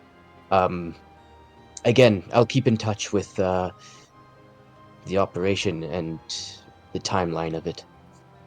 Of course. Just message us as soon as everything is ready to go through it, and we'll have it ready for you. Perfect. I stand up. Larrick, you drunk enough yet, or can we go? I was drunk enough probably half an hour ago. Well, that's also not a good sign. But kiddo, come on, let's go. He just kind of like gives the bartender just another like a good hefty tip out of the gold that he was paid by Sara. Wish us luck, everybody! As he just kind of gestures off to the entire group, and a lot of people kind of raise their hand and just kind of give him a small little cheer as the two of you make your way out. Leaving the entrance, you do see Mabel just kind of standing outside there for a little bit. She's got some flowers in her hand, potentially, unless you're keeping it hidden. Yeah. No, I think she might be sitting down now, and she has her journal open, Mhm. and I think she's in the process of pressing some of the flowers into her book. Okay. Yeah, you, the both, Sana and Lyric make your way out, and you see Mabel kind of pressing into her book. Well, Lyric kind of pats you on the shoulder. Sana goes, "A reader and a writer. You got a smart one." As he just kind of like pats you. yes, Lyric, she is in a different world than we are. We are, she, reads and writes, and I know that's out of your wheelhouse, Lyric, but, I read on occasion. Kind of. yes, the labels on the bottles of whiskey, for sure. You gotta know your Um, brands. Anyways, I think we should probably head out pretty soon, but I should get back to the tavern to, drop off this, gold to Zaketh. So Okay. Lyric looks at the two of you. Probably not something I want to be around for. I don't think so. Do you know where you're going? No. Where I can lead him. Thank you, Mabel. I'll go with you. We'll maybe we can meet at Michaelis's house. Well, they I Bonilly think we're mentioned meeting meeting out of outside town. of the city. Out of town. Mhm. Then I'll take you. Okay. The two of Mabel and they're kind of make their way off. They're kind of like telling a small little story as the two of you walk. Sana, you were currently by yourself in the alleyway. Yeah, I kind of just stand there for a second, just kind of like watching them go, I suppose. And then I'll kind of like shake my head and then like, oh, okay. And then he's gonna head over to the tavern. Okay. You make your way to the Silver Bird. It is quite active at this time in the day. You got some people kind of getting their lunch and stuff like that. People leaving out with some small trays. The patio area has been opened up, and people are sharing drinks and stories outside. The tavern music kind of echoing out from the inside. As you get closer, you do happen to see just down the alleyway that connects it to another building. You happen to see the Githyanki kind of like. It's got like a small little dagger that he's kind of cleaning his nails with, and kind of like flicking the dirt off every now and then. You do happen to see Zaketh there. Nice. I think beforehand, like on the way there, I would have been separating it into like a separate pouch of just the 30 gold. Mm-hmm. And then I'll just kind of like I'll walk till I don't know if he's like leaning against the wall in between like the alleyway or Yeah, something. he's just got his back against the wall and stuff. I think I'll just like walk into his field of vision, but against the other side of the wall, and then just try to meet his gaze. Mm-hmm. Eventually, he kind of like stops picking his nails with the knife and kind of meets your gaze. Do you have payment? Would hate for a bad reputation to be spread. Absolutely. Yeah. Here you go. And I'm just gonna like toss it. I don't even like really try to have him catch it, just even at his feet. Yeah, for sure. It just kind of hits the ground. A little coins kind of fall out. And goes, I'm gonna trust your amount on it. Well, you can always count it later and then hunt me down when it's not wrong or when it's not correct. Exactly. No. Has anybody ever? I'm sure you guys get these kind of requests all the time to deal with lichens.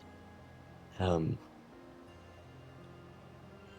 you guys ever get scared of it? Of lichens? Yeah. No. We kill the fucking things. Of course we're not scared of them. Agreed, but if someone's hiring someone to hunt them, obviously they have some sort of reason to fear. I don't know, maybe it's trauma from the twins' childbirth. I don't fucking know.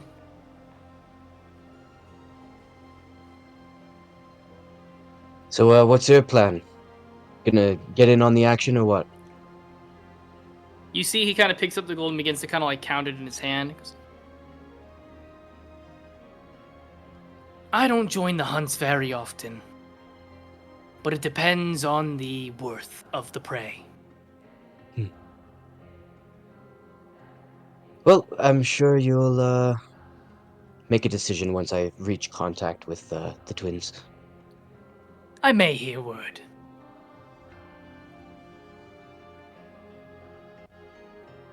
And then I'm gonna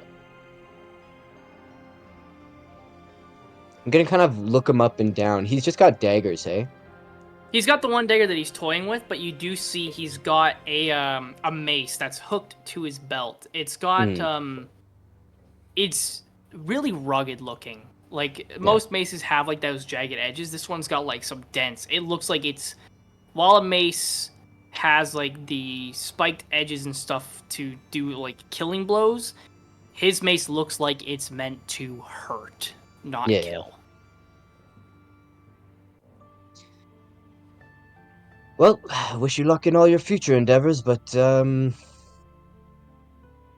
no, that's pretty much. I have no reason to talk to you anymore. I'm just gonna start walking away. You see, he just kind of like looks to you confused as like it's like you say it out loud. Yeah. He just kind of like looks to you very confused, and just as you pass by, you hear just under his breath him just go, "A stick," as you pass by. Nice. And then I'll go out of town. For sure. So you can now add 50 gold to your personal inventory now. Hell yeah. What a delight. As you all kind of reconvene, Mabel, you and Lyric catch up with Lascivious, Michaelis, and Bonelia. Lyric looks to the group of you all and goes, I hope you don't mind, but I said I was gonna join along. Sure. I guess that's all right. You guess, huh? You guess. Just don't hold us back. Hold you back? I don't think you need me for you to do that, buddy. Yeah. Talk all you want. Is this gonna keep happening? Maybe. You see Lyric and Lascivious kind of like... Lyric kind of meets Lascivious' eyes, and there's like this... I'm smiling. Almost like... I'm not, there's almost like this bit of like a smirk on him. Like, you could tell he's being playful a little bit more now. As the group finally reconvenes together, Sara kind of sets out some horses aside. Lyric kind of goes to the stable master as well and grabs them for himself. How many of you have actually ridden before? Oh, I have many times. I've Been definitely a while, have. but I have. It's been a while to be like directly on a horse, but I've done it. Same. Lyric kind of like looks to you, goes, "You'll pick up on a fight, I'm sure." As the five of you hop onto your horses and begin to make your way. This is a lot different than a spider. What do you mean a spider? I have two giant spiders. That's so fucking weird. Yeah. You guys Yeah, it's weird to have a horse that doesn't fly. They're probably dead. What do you mean a horse that doesn't fly? Oh, it's too. I'll tell you later, Lyric. They're all probably dead. For sure. As yeah, as you guys make your way through the path, it's getting to be about beginning. I'd say about middle of the afternoon. The sun is almost at its peak. It's a decently cloudy day, so you're not getting absolutely beat with the heat of the sun. Mhm. Horses are doing good. They've got, their feed and stuff. They're good for probably a few days travel. Along the while, you might need to stop for them to eat some grass or stuff along the way. But for the most part, they seem to be trucking along quite well.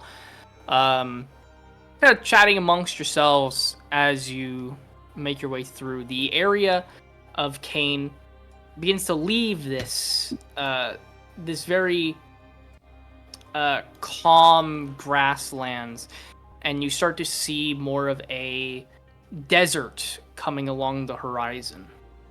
Or not along the horizon. Oh, this is an old ass map. I'm just gonna use it for now. Going along the way, you kind of begin to travel your way up, and as the grasslands becomes more sand and dirt and gravel, the ground kind of shifting to this red, you see large stone structures kind of coming up in the forward area as you enter this kind of mesa-like biome with all of these super incredibly large, I don't think they're called stalactites, it's magtites, the ones that come up from the ground. Okay. Have this very rugged look to them, look like they've seen some battles to them, in fact. As you guys travel, we're going to take a break. Yeah. We'll try... Alrighty. As you guys continue to travel, you spend about, I would say,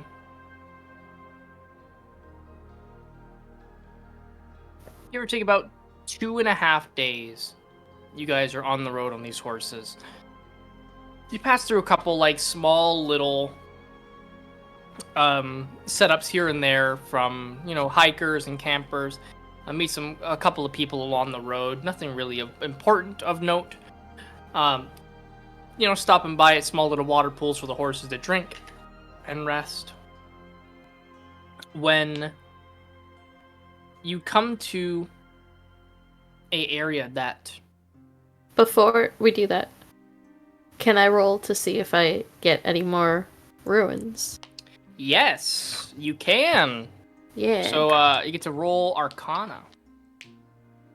I believe you do it with advantage now because of the book that you got. I think so. Oh. Important. Well, the first day is a 7. Okay. What about the second day? A 6. All right. You know what? It's been a while. You've... A little rusty. When you died, you went about a month and a half without any movement at all, let alone magical usage. And then you spent the last pretty much week trying to get your bearings on Ecrium, whether it was in Port Creighton or Kane, and then you got imprisoned. There wasn't any time to actually practice trying to do the room. So unfortunately, the 2 days you're trying to get your legs back on it, but it's just not working. While that happens, you guys go into a more of a wooded area. Throughout this mesa, there is small patches of wooded areas where you kind of rest to get some shade. And why don't we get a group perception check, please? Oh, fucking now I get a nat 20. Hey, there you go. Yeah, there we go. Nat? 21. Michael? 13. Sonic? Dirty 20. And Benelli got a nat 20. Okay, with going off of that, as you guys take a break in this more wooded area, I'll say, Bonilla, on nat 20, you happen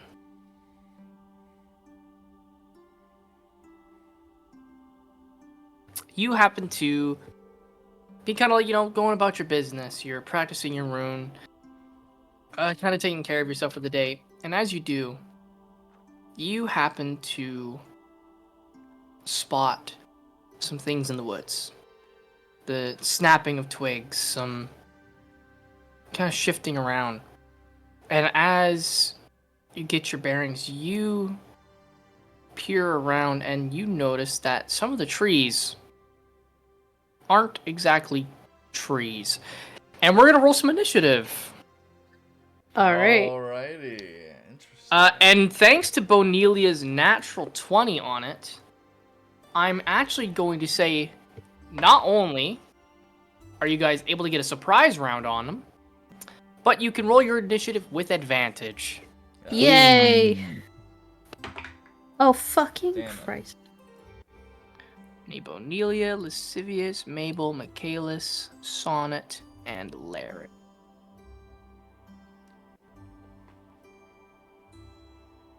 And we'll have you guys put yourselves wherever you would like to be on the map as well. I will reveal the enemy people here in just a moment. Which direction do we come in from?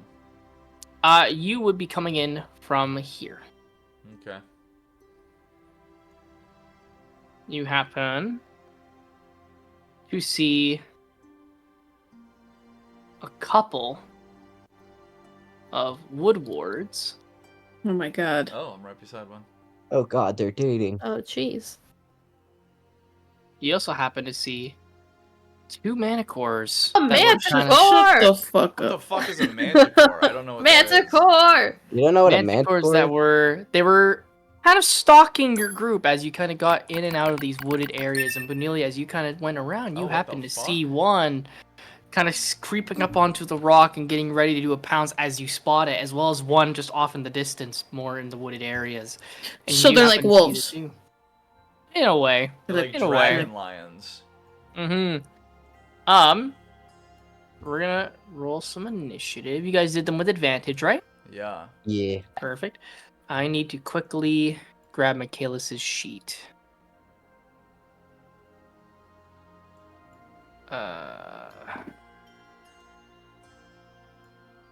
And not his level. He doesn't even have the level 21 yet, so that's good. Michaelis Stone Rose.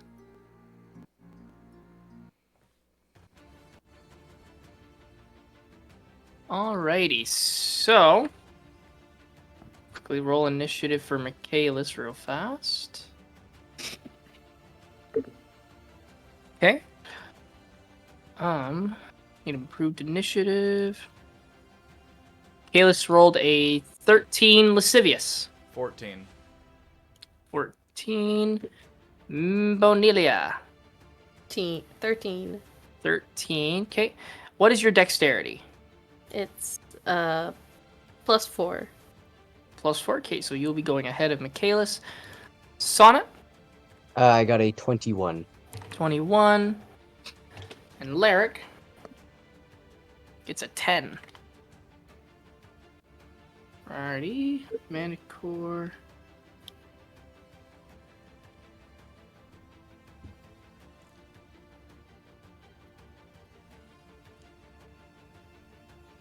Alrighty. Also, I would have used mage armor at one of these, like every day, like to reset it and stuff. So Yep. No I have worries. 16. You have 16. Perfect. Where are you, Mabel? 16. Perfect. Okay. Alrighty. So with that, Sonnet, you get to go first. Nice. We get a surprise round, hey? You sure do. Remember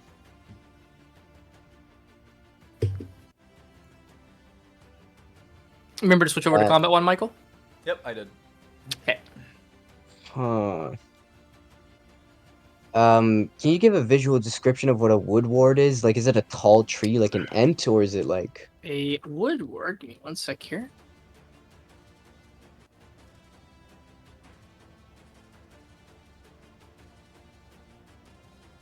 So a wood ward, or a wood woad, sorry, Oh. is kind of like a small miniature tree. They look like they're almost like a stump gained sentience. Okay.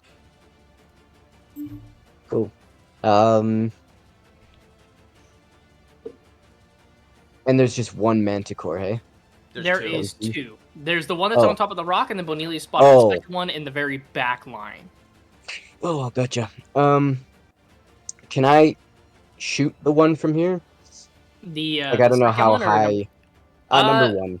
Given the range, we're at the angle. I'm afraid you can't. You don't have a line of sight on it. Is it if I like if I went over here, is it like is it Yeah, you could get like some.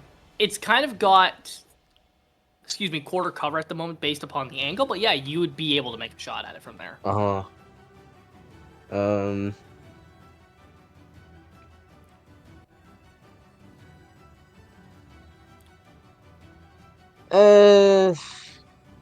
let's just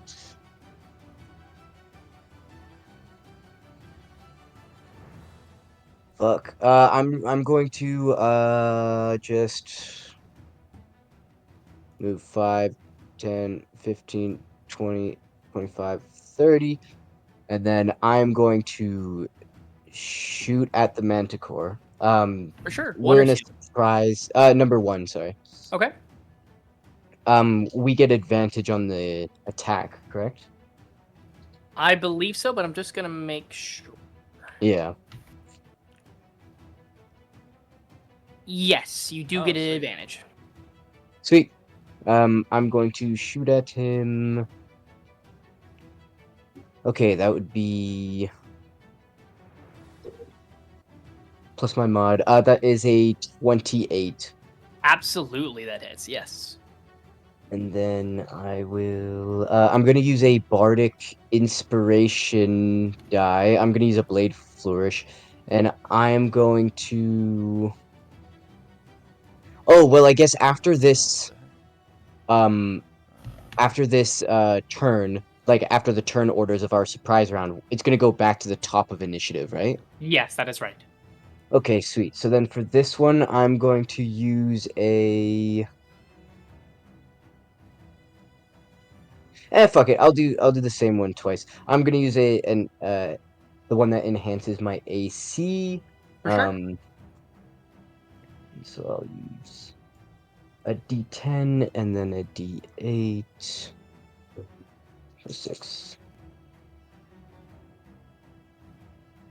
Okay, so that would be 8, 9, 10, 11, 12, 13. That's 14 piercing damage. Amazing. Okay, sounds good. Yep. Get him kind of towards like the shoulder. Still looking pretty good. Nice. I'm going to try to attack, and I'm going to use extra attack to hit him again. Sounds good. Oh, that would be a 19. 19 hits. Nice. That's just a D8. That's 10 more piercing damage. 10. Starting to hurt a little, but you know, still standing pretty sturdy. Nice. Bonus action. I'm gonna shoot him again. Sounds good. That would be a. That's a 23. 23 hits as well. And that would be 12 piercing damage. 12, amazing. Yeah, all three shots connect. You know, they kind of spread throughout the muscly portions of the manticore, and it just kind of like looks at you and snarls. It's still doing okay, but you've definitely damaged it quite a good chunk. Nice. And then with the 10 feet of extra movement that I garnered, I'm going to. I'll just stay there. My turns are gonna come up. It's fine.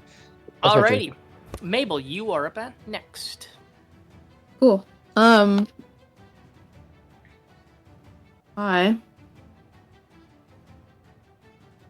And the manticore, how low would you say it looks?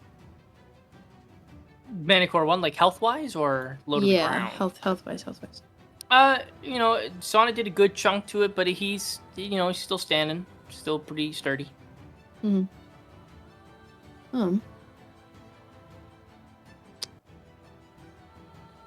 Then what I am going to do, I can barely see the lines. Okay, if I scroll in, I can. Oh, here I can make them better. I don't know if what color. White is better. Definitely not orange. White is good. And we'll do that. Cool. I'm gonna cast a chromatic orb at the Manticore, and I'm gonna Sure. aim for 4th level. 4th level, okay. And that's at Manicore 1. Yes. Okay. Remember, you do get advantage on your spell attack. Wait, why again? Because Surprise. it's a surprise round. Duh. Okay, thank you. I'm a little surprised right now. It's gonna be 18. 18 does hit. Cool. Wait, is it D10 or D6? Okay, I was right.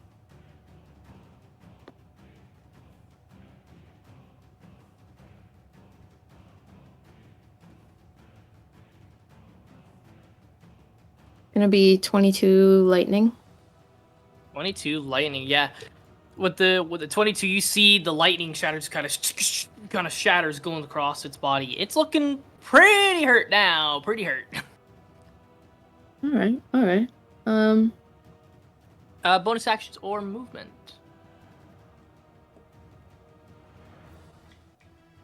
No. Alright. That is all. Then. Next up is Lascivious. I'm just gonna look at the wood ward and just be like, all right, I guess I'm gonna go for that guy. I'm gonna do a bonus action Hunter's Mark on this mofo. Okay.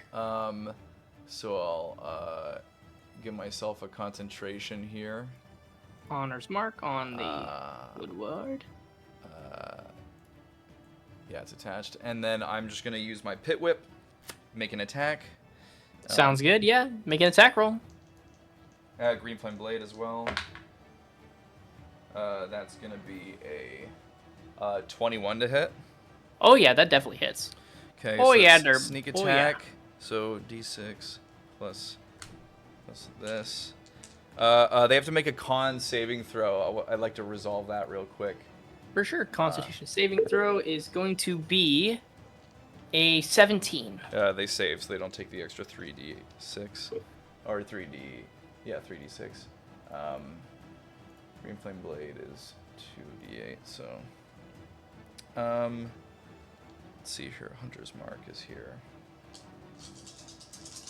That's gonna be 1, 2, 3, 4, 5, 6, 7,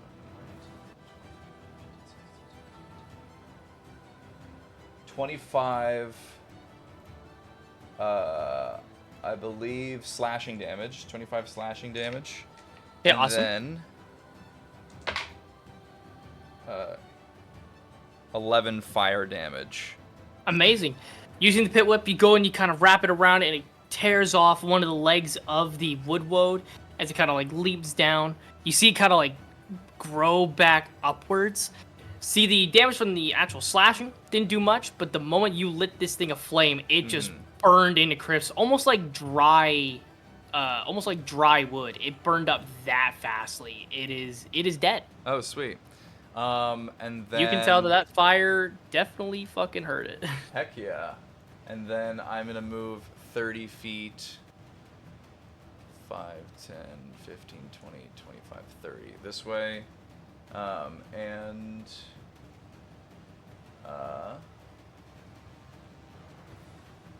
not gonna action search, but yeah, we're good. Okay. Next up is Bonilia. Okay. 5, 10, 15, 20, 25, 30. 5, 10, 15, 20, 25. Okay, it is still just out of reach. I don't know why. I thought it wouldn't be. But I guess on the Manticore, I'm going to cast Blight. On Manicore 1? Yeah. Okay, yeah, sounds good. You would be able to see it. It's still got half cover, or quarter cover.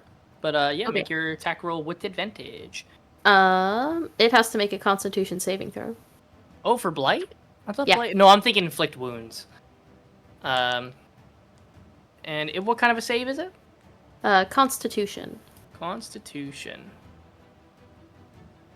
It rolled a 15. Nope. Alrighty.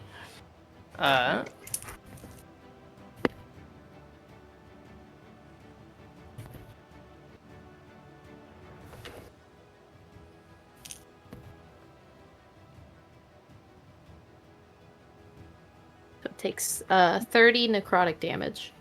30 necrotic. As you cast Blight, is this with your new thing as well? Where you roll the lowest damaging dice on necromancy spells? No. Okay, well, you killed it anyway, so I don't need you to, but just remember. Yeah. You cast Blight, you kind of point your staff towards it, and the creature almost like begins to like melt as like its skin and muscle mass kind of like goes to the ground until it eventually like, just essentially crumples over and just dies on that rock. It's a dead manicore. That's gonna be my turn. Alrighty.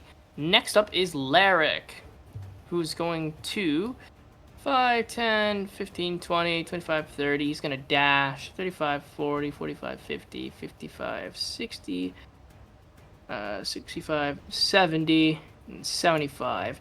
He'll get up to there. As he passes you by, Lascivious, he just kind of like gives you a small little wink, goes, "Toasty," as he just runs by.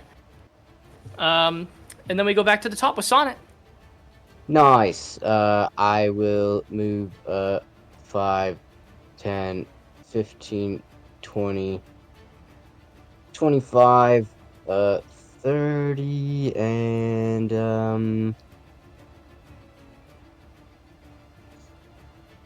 I'm completely going. skipped over Michaelis. Michaelis is just gonna rage and run. So Yeah, sounds continue. good.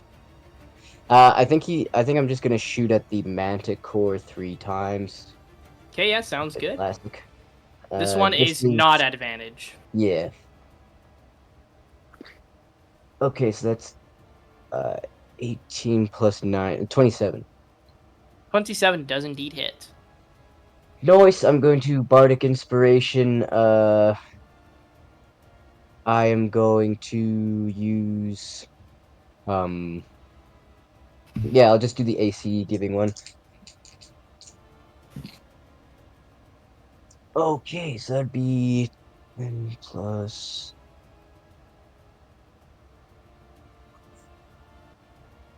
Yeah, so that's 16 piercing damage. 16 on Manicore 2, amazing. My AC increases by 9. Fuck it out. And then I'm going to shoot at it 2 more times. Sounds good. Extra attack. That would be a dirty 20. Dirty 20 hits. That is 5 plus. That's 11 piercing. 11, okay. And then bonus action. Still doing pretty good for now. Gotcha. I'll shoot him again. Sounds good. This is a 13 plus 9, so that'd be 22. Oh yeah, oh yeah. And then that would be 10 piercing damage. 10 piercing. Kind of the same state after your 3 shots on the first Manicore. You know, it's still kind of standing pretty sturdy, but you know you've definitely hurt it quite a bit. Sounds good. After that, unless you got any other movement that you can take. I can actually, and I might as well. I'll move 5, 10. Okay, for sure. Next up is the Woodwode. Woodwode is going to... Shoulda, woulda, coulda. The Woodwode is going to make 2 slam attacks. What are we gonna make 2 swim attacks? What do we? Over at Larrick. First one is going to be definitely gonna hit because that's a unnatural 20. And the second one, It's a dirty little 20. fuck off. Second one will also hit him. Just hits him at a 17. And we'll do. Okay, that is 7 damage, and then on the second one, one is 6 more. You see the Woodwode just kind of like just shove its body into Larrick and start kind of like tanks these blows, kind of planting his feet into the ground, kind of gritting his teeth. Next,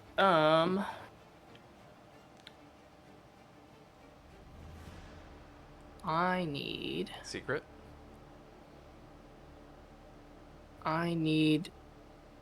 yeah, I think so. Yes, Sonnet and Larrick need to make A charisma saving throw, please. I can give Portent. Probably give it to Lyric. Also, is this a charm effect? Because I get advantage on it. It is not a charm effect. It is to be frightened. Alrighty. Spooky, scary. Spooky, scary skeleton. If you want to give Lyric the portent, I need to know before I roll. I was gonna give it to both. Oh, I don't need one. I should be fine. 17 then? 17, cool. That definitely passes for Lyric. And Sonnet? I got a 19 plus 12. Oh yeah, easily. You see the Fuck, what is woodwood that? goes, its eyes like glow this orange as the hollow points where its eyes should be kind of emanate this awful image, but you just shake it away and you're not scared. You and Lyric cannot be affected by this again for the 24 hours. Eminem just starts playing.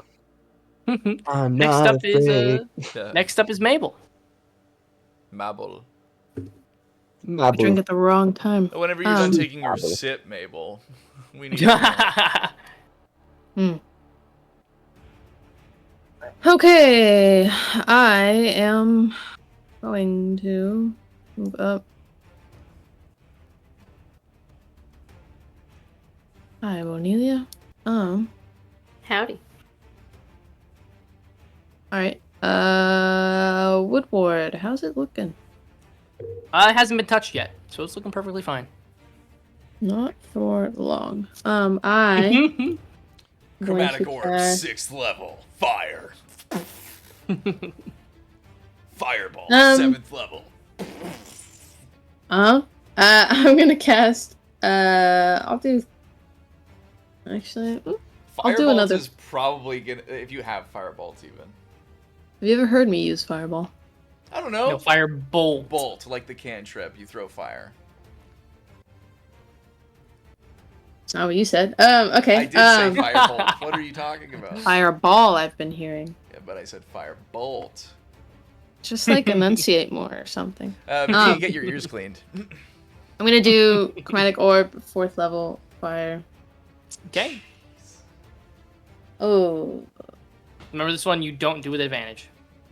Yeah, how's it 20 flat? 20 flat hits, yeah, surprisingly. Yeah. Surprisingly. These poor woodwoads with a good old AC of 13. The AC is widowy. We're so babies. low. Goodbye, baby. Okay, That's what the let's roll the woodwood damage. sounds like. He's like, widowy, I'm hooding.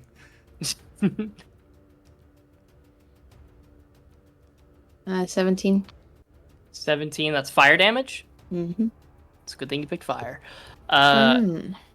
You see this orb go out towards the woodwoad, and it kind of like, pretty much as it passes through the woodwoad, its body becomes this almost immediate hard charcoal that just kind of crumples in front of Lyric. Lyric just kind of like coughs and goes, oh, probably not good for the lungs. Probably not good for the lungs. Haha. No, definitely not. Any other Lascivious movements is or horrible. bonus actions? No. Alrighty. Next up is Lascivious. Lascivious gonna put them schmoves on. So what he's gonna do is that he's gonna use his action to do a full dash to get over here. And then he is going to use his bonus action to do a what is it called? A fainting attack to give himself advantage and add a d6 to this damage. I gotta see if they have to roll anything. No, I just get the advantage. And then he is going to action surge, full on attack. It's a, what's it called? A feigning attack? Feigning attack, yeah, it's a maneuver. Feigning attack. Just because I don't know too much fighter stuff. Yeah. So fainting attack, so adds a d6. He's going to use the pit whip. So I need to make sure because you said you're doing action surge, right? Yes, that is a free action that gives me a new action. Action surge. It's a special. Oh, interesting. Okay, I thought it was a I thought it was a bonus action to do, but cool. No, because it's supposed to give you a whole new action on top of everything. So. Cool, sounds good. Yeah. And then. So you'll get advantage on this one. I'm getting advantage. I'm getting an extra d6. I don't have Huntress Mark on this guy, and I'm using the Pit Whip, so he needs to make. Well, let's see if I hit first. Yeah. Oh, jeez, that's awful. I'm gonna use a luck point. Just use. Okay. Oh, they would reset because we've been 2 days. That's much better. That's a 16 on the die plus 11. Oh yeah, that definitely hits. Oh yeah. So big time. Let's do. So there's this. There's that. We'll just do this as the slashing. DC 14 Constitution. Constitution for the Manicore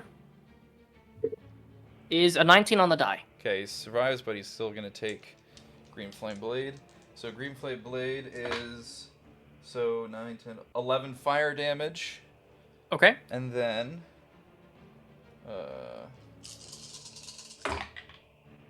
1, 2, 3, 4, 5, 6, 7, 8, 9, 10, 11, 12, 13, 14, 15, 16, 17, 18, 19, 20, 21, 22, 23, 24, 25, 26. 26 slashing damage. As Awesome. Lascivious just fucking bolts, whip, like, comes out, flames and all, slashes down on its face.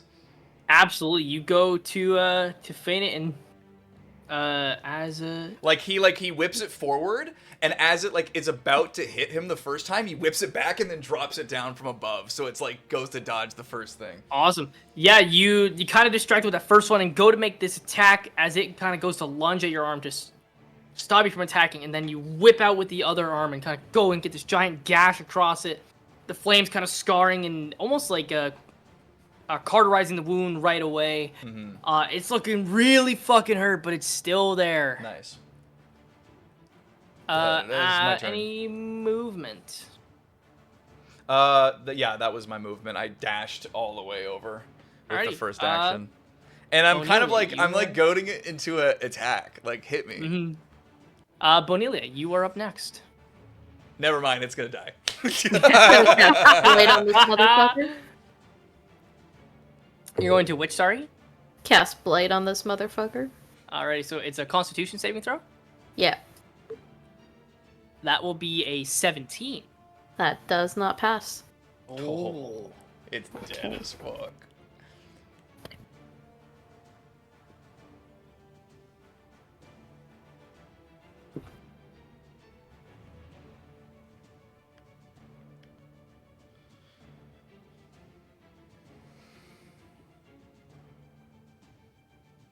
What's happening now? What happened? Waiting for Dan to get Sorry, I was drawing the die. That's Oh. 47 necrotic damage. Yeah. Once again, the power of Ashanta. Friendship. Power of Ashanta and friendship. Friendship. How do you kill this thing, Bonelia? I do it real casual. I just go over to it and I just snap my fingers and it just melts until it's a skeleton, and then the skeleton collapses. Oh yeah, you just kind of waltz over with the swagger of someone who just knows it's over. Lascivious and Sonnet, you just see Bonelia walk over. She puts the sight, slings it over her shoulder with the ease, and just snaps her fingers as the Manicore just melts until it's essentially just nothing but bone, and then the skeletal structure just crumbles like a sandcastle. And that is a dead Manicore. I just look at Sonnet damn. Wow. That was That was pretty cool. We should get going. Yep. Yeah, no, whatever you say. Yeah, whatever you say. Alrighty. I just wrap my chain around my arm. Alright, Kratos. As you guys kind of get yourself saddled up again, Michaelis kind of helps, essentially kind of uses the wood woads as some kind of firewood, as the day has kind of come to a near close. I snap it on fire with my magic shit. As Michaelis puts it to the ground, you light it on fire and just goes, whoa! Just pulls his hand back. Maybe wait until I put it down on the ground. It's all good. Lyric, kind of, as you guys kind of get yourselves up for the night, you're kind of laying down your bedroll, setting up your camps, however you may do so. I just find a nice tree. Kind of lean against her. You and Yeah. your trees. It's a wood. Yeah. Yeah. It's a cuddle. It's just a little cuddle buddy for him. Lyric, as he finally finishes pitching his tent, you see kind of like dusts off his hands, and then he goes over to you, Lascivious. Oh. He kind of like sits down beside you as the fire kind of goes. I got a question for you. Yeah, what's up? I like you guys a lot. You're pretty good. Seem like good people. I don't really know anything about you. Or any of you, to be honest. Yeah, I guess there hasn't been a lot of time to get personal. What's your story?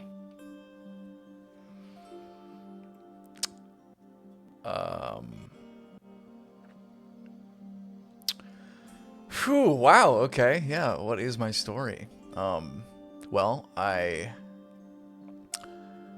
apparently was created by my mom and my dad, but I also created myself. Apparently, I was locked in stasis for over 700 years, and then I woke up into the streets, lived on the streets for a good amount of time, and then I met my adopted sister, who is now dead, at the hands of Lolth, essentially, sort of. I get, yeah, my Lolth, and then I met these people looking for any sort of thing. Lolth came back. I was a little crazy. These guys helped me get out of that. I made peace with my sister's death, and the stuff about the everything before I came out of the stasis I didn't know until like maybe like a week or two ago. I guess probably months in time now. And then What do you mean by you created yourself? So, my initial understanding was that I thought I might have been half god, half demon, god, demon, whatever it is, but as it turns out, there's a very good possibility I am what is known as an elder being, which is kind of the entities that created all the gods and demons. And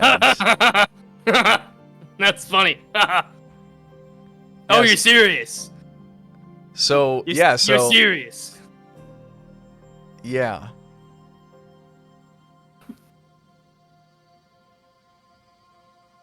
Nah, no, that can't be. Nah. So anyways, and then, You're so casual about that. well, at this point, it's just kind of a fact of life now, and I'm slowly kind of easing into the reality of it and trying to maneuver what that means. But I killed Bane. You already know that. Oh, yeah, you got the mark. But Brand. Well, yeah, really. and not with, you know, as if I did it by myself. I very easily didn't do it by myself, and then we died. Escaped the hellscape, came back, and now we're dealing with all this. So nothing crazy. You should be a writer. I should be a writer? Seems like one crazy fucking story. No, I don't think I'm somebody people would want to read about. So. Well, if you're as big as you say you are, being this elder being thing, I feel like people are gonna read about you one way or another. Whether it's of your own choice or not, it's probably up to you. But I have a feeling that if that's actually true, then there's gonna be books about you whether you like it or not. That's fine. I just seems a little odd to write one about myself. You ever thought about doing an autobiography? That was a big fucking word. Yeah, good for you. That was a lot for you, huh? What's that mean? Oh, no. As he just gives you a small little, like, punch on the shoulder. Yeah, I don't know. I think I'd rather just do than write. You know? History maker, not writer. I guess so, yeah.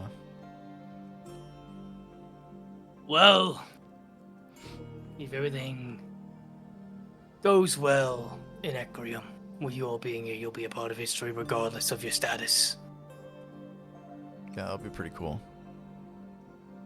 I mean, you've already got history. You're a brand, and you're not even an orc. Oh, do you have to be an orc? Is that like a prerequisite? Not really, but that's kind of, it's mostly orcs that get it. Considering, it's a tradition for our people. Yeah, actually, I guess I owe you an apology as well. Sorry I didn't take it as seriously as I should have in the moment and appreciated it more. I certainly do now. I appreciate your apology. I'm glad. You guys aren't so bad. Yeah, you're alright, I guess. I'm better than alright. As he goes to like stand up, kind of dusts off his pants. I would think about writing a story anyway if I were you. I think he'd be a good publisher. I'll make some good gold off it, I imagine. As he begins to kind of walk away. And so he's just kind of... Yeah, I guess he just kind of is just like, alright, well, interesting. Does... Question, just as a thought. The growing pains, have they been consistent since I started getting them? No. No, okay. They, every once in a while you feel a little soreness, but it never stays for very long. But nothing new to come of it. Right. While you are... As Lair kind of leaves, so you get a message. Or a sending, I should say. As you hear Azria's voice. Oh. You hear her say, "Hello, I'm not sure exactly how this works. I hope you're doing okay. Charles and Magnus helped enchant a ring so I can contact you twice a day." I respond back. That's awesome. How are you? I'm doing all right. We just left whatever the place is called, and then it's gonna cut off because I'm just kind of yapping. You get a second one back. Sorry, you got cut off in the middle of it. I think there's like a word limit or something, and I can only do this twice a day. I'm so sorry. And then it just ends. I'm gonna go. No problem. We'll talk tomorrow, hopefully. Love you too. Stay safe, or else. Alrighty. Mabel. Yes. As you are kind of, get your camp set up, kind of staring out into the wide open sky. It's probably the most clear you've ever seen the stars in a very long time, considering how illuminated Zoar and Imperia are. It's not very often you get such a non-light polluted coverage of the sky. You see dozens of constellations that you've never seen before being on this side of the planet. Kind of reminds you of the days back at the observatory where you and William would go and look at the telescope and scope things out and name things if you didn't think they had names yet, or just looking at the actual image of it as a beautiful sight. As you do, you are getting these begin to get this small little headache. Just a minor migraine, nothing really too painful. And I need you to make a wisdom saving throw with advantage, please. Cool. If I feel that something's maybe about to happen, can I kind of get up and walk off a little? Yeah, absolutely. As the migraines kind of come by, you get the feeling to stand up and separate for a second. I rolled a 5. With advantage? Yes. Okay. And then my wisdom, because I always forget my wisdom, is a 14 total. A 14 total, that's actually pretty good. The migraines kind of settle themselves as your eyes don't flash white, but your eyes kind of like blink. It's almost like something is in your eye, almost like dust or like an eyelash, and it kind of bothers you for a little bit until eventually you kind of rub your eyes, and when you open them, you see the trails again. Only this time, there's one trail. And it's heading north. The trail is... Actually, sorry, there's 2 trails. It looks like there's 2 individual trails that are kind of going along beside each other, heading north. And you see just off in the distance, similar to the glow of Cyrus's house, where you were off in the woods, and you saw this very bright light glowing from that area. You see it's almost like a spotlight coming from what looks to be quite a ways up north. Unsure of how long the travel would be to get to where this glow is coming from, but you know you're coming onto it. And might be at it in the next day or 2. Mm-hmm. You alright, Mabel? Yeah, sorry, I felt it again happening. What happening again? My banishment stuff. Oh. The trail continues here. I'm forgetting if I mentioned this, but I've been seeing some activity in town, and it's continuing north. Activity? Like essence, like the banishment essence. I'm seeing wisps of energy, like a trail. Oh. Like a path. I worry that it's pacey. But at the same time, if it's pacey, then that should be a good thing. Right. Well, let's hope, at least. Yeah. Yeah, it's just because when we first came here, I actually thought I saw him. Something that looked like him. It happened too fast.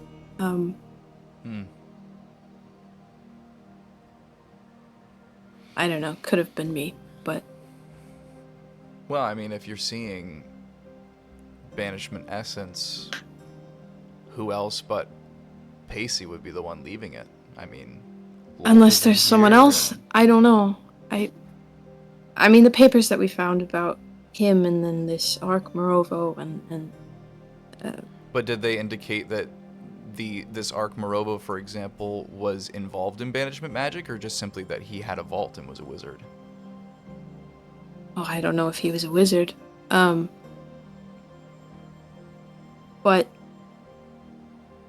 he was involved enough, in the banishment, one of the first expeditions, so I feel like... Oh, I see. There's something to that. Now that you mention it, I am seeing 2 trails. Bonelia, have you gotten any, concrete information of the nature of what we're doing? What you're doing? Like, are you going to kill? Are you going to help kill? Help put to rest? Like, what is the context? She said put to rest before. I don't know the details.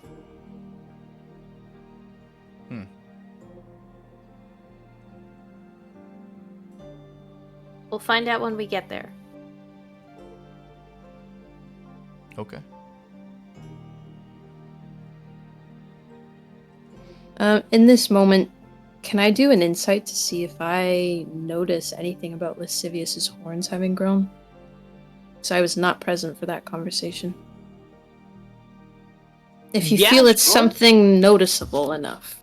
I don't think it's noticeable innately. So yeah, you can roll an insight if you'd like. I notice nothing.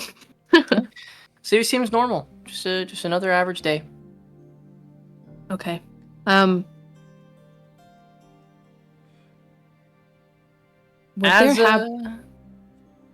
Would there happen to be a small body of water where we are at all? Yeah, there's like a small little creek nearby. Cool. I would like to go to said creek. Okay. And I think she kind of kneels. Like, are we still in like a foresty kind of area? The forest is kind of dissipated again. You've come through a couple every now and then, but you stayed relatively close to the forest just because of the natural shading and good hiding places. So you'd be a little close to the wooded area. It might be like a 5-10 minute walk to get back into the heavily forested area, but you got some trees and stuff around. Cool. Yeah, I think she takes a seat, maybe kneels down into the ground, and I want her to kind of, if there's not enough like moonlight or whatever, if it's not too bright, you know how in Baldur's Gate when they're beginning to cast spells and it kind of shines light, and there's like this, yeah. So I just want to create a bit of light, maybe with like some flames, and in the still-ish water, just kind of look at my eyes, and then, yeah, if there's nothing that stands out or concerning, I think she does that for a second, and then takes some water and like really rinses herself. And As you like, get some water, kind of wash yourself, you kind of have this moment of reflection with the water, looking at your own reflection, the eyes not glowing or anything. You feel like you've kind of got a really decent grasp on the banishment sense itself. The banishment magic is still kind of iffy here and there, but you feel like the eyesight has you've gotten a pretty good grasp on it. As you splash yourself with this water, kind of, clean up yourself a little bit, you look to the face of water, and there's a reflection of a man. Got the silver hair, the white beard, and this lab coat that looks like they're looking at you. And the water and the rippling of the water doesn't give like a clear description of the face, but you turn around to look, and there's nobody there. When you look back at the water, the image is gone. I think she tries to almost reach for this image of this person. And then maybe she without even thinking, she like extinguishes her own, like, it just maybe becomes a little dark. As you try to recall back onto the face of the figure and try to hold it for a little bit, the magic that you had that was illuminating the area just kind of eventually goes a little out of control, eventually smashes, and you see these small little particles of your magical energy kind of spread out into the air until there's nothing but what looks to have been like fireflies, until it's back to the pretty dark area with the small little light that comes from the campfire not too far off. Trying to hold on to that figure, though, it's hard to keep it in your head on what this person looked like, but it looked similar to the figure that you saw back in Port Creighton for sure. Yeah, I think she'll stay a moment and then kind of take that with her on the way back. Okay. As you make your way back, Bonelia. Yeah. You are kind of sitting at the fire, just kind of patiently waiting for everyone to go to bed, so that way you can get the next day and continue marching forward. As a lot of people are kind of getting ready for bed. Mabel's kind of setting out her area to trance. Sonnet's kind of prepping his little sleeping bag and such. Lascivious leaning against his tree. Michaelis kind of setting up a hammock to kind of go to bed, as well between a couple of the tree lines.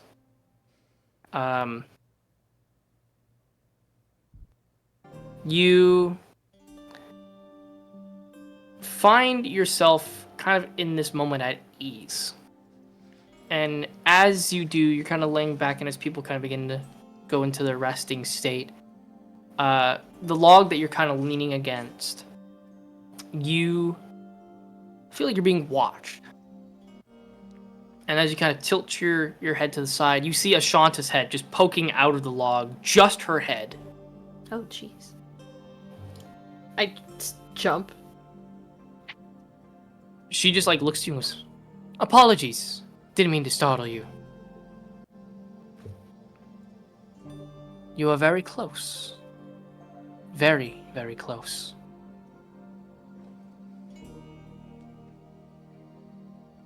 What am I supposed to do?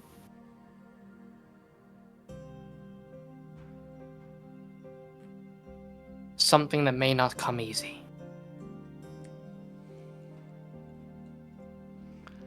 I can feel a great pain coming from this creature.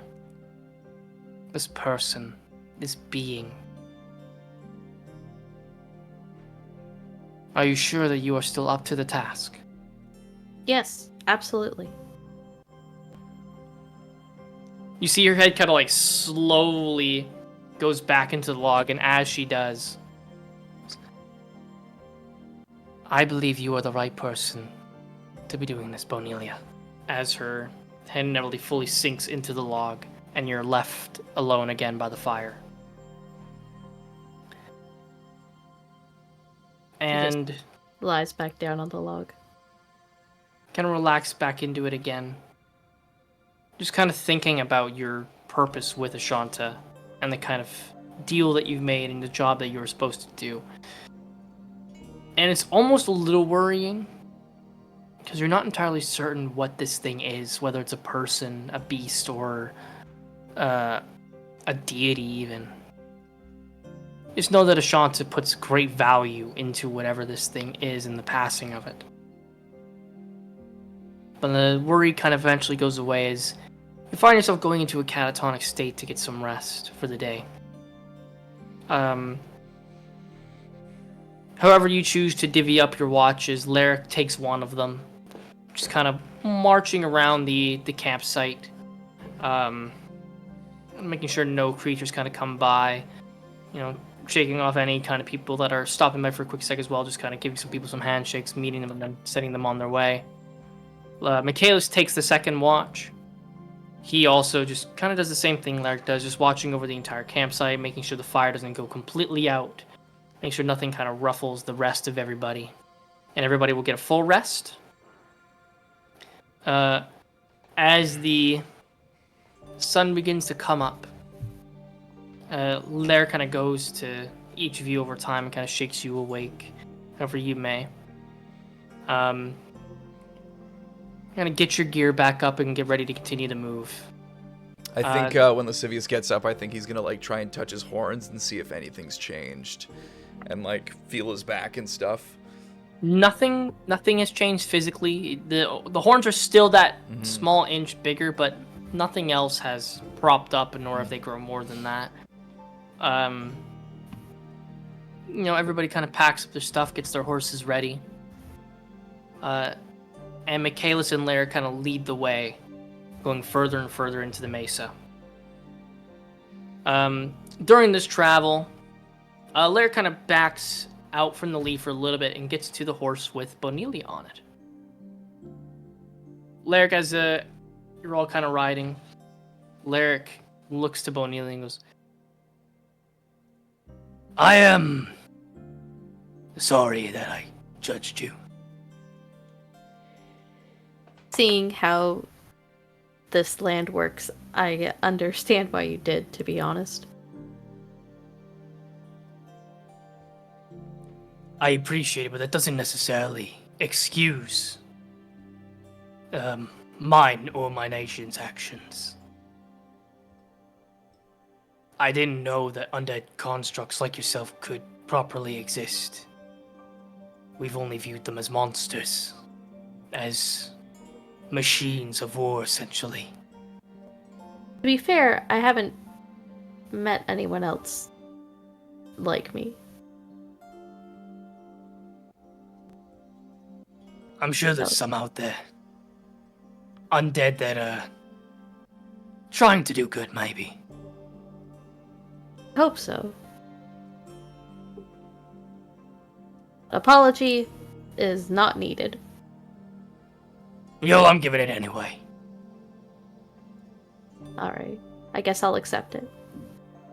You see, he just kind of like gives you a small little nod. You'll have to tell me the story of how you came to be like this someday. Quite curious myself. Someday maybe. I think Lascivious pipes up real quick and is just like, "Hey, Lyric, Michaela's too. Is this kind of the general area of where the hag might be?" Lair kind of catches up to Michaelis and you kind of leading the front. The horse is kind of going at a decent pace. Well, we're getting quite close to the Strixland's capital of sorts. Mm-hmm. And from the reports that I've read, it's not too far from here. Maybe should only take a couple of hours from the capital. Could stop there first if you wanted. No, I'm good. We can we gotta handle Bonelia's thing first thing, so. Fair enough. They're kind of, I don't know what the word is. I don't want to say whip, because I don't think it's a whip, but, you know, yaws the horse. And the six of you continue making your way. As the day kind of continues through, the wind is beginning to hit you more. The sun is beating down on you. It's quite hot on this particular day. Until eventually, you see... Actually, what's everybody's passive perception? 22. Good. 10. 19. Bonilli, what was yours? 18. 18. Okay. Lascivious, you actually do catch it on a 10, funnily enough. It's not hard to miss. As you're coming through the mesas, you guys see a couple of shadows go over your horses. Looking around, it's hard to spot where the shadows are coming from. There's these small little blips in the sky. But eventually these blips kind of come a little closer as you see Githyanki. These, some yellowish, some a little more of on the redder shade, wearing this incredibly heavy looking armor, carrying these super large weapons attached to their hips. And they're riding hippogriffs. As you recall Michaelis bringing up the fact that they were dragon riders, it seems a little odd that they are riding these Pegasus-like creatures.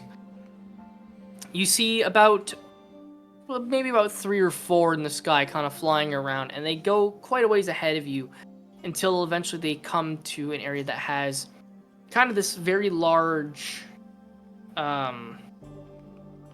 canyon type aesthetic to it. It's very large and open in the space, surrounded by very large walls of rock.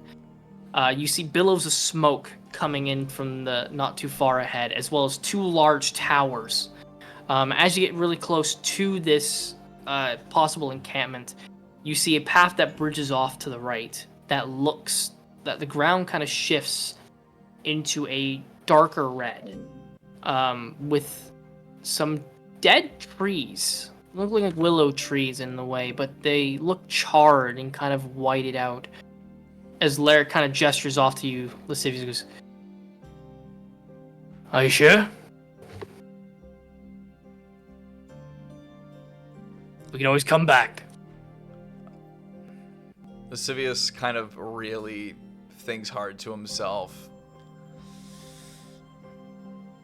No, we gotta do Bonili's thing first. We gotta do that first. All right. We'll come back. See if you continue along your way. As you begin to see more Githyanki kind of surround the area, only now you're seeing them ride horses. Traditional ones to yours. There's a couple that are kind of here walking around. There is no other race here except for Githyanki. They are absolutely everywhere. And as you come closer to this area with the billows of smoke coming from,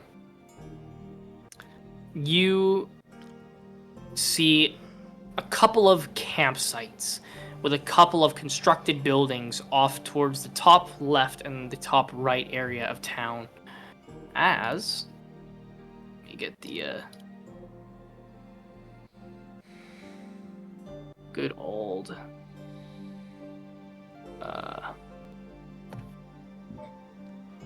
Excuse me. as you see the capital of the Strixlands. See a couple of wild animals kind of roaming around the area. The campsite's kind of billowing the smoke super higher. As you do, you see a couple of Githyanki come out of the tower, and they stop you in your tracks just before you enter into the area. Halt! Business in Strixland territory. We are simply passing by to move further north.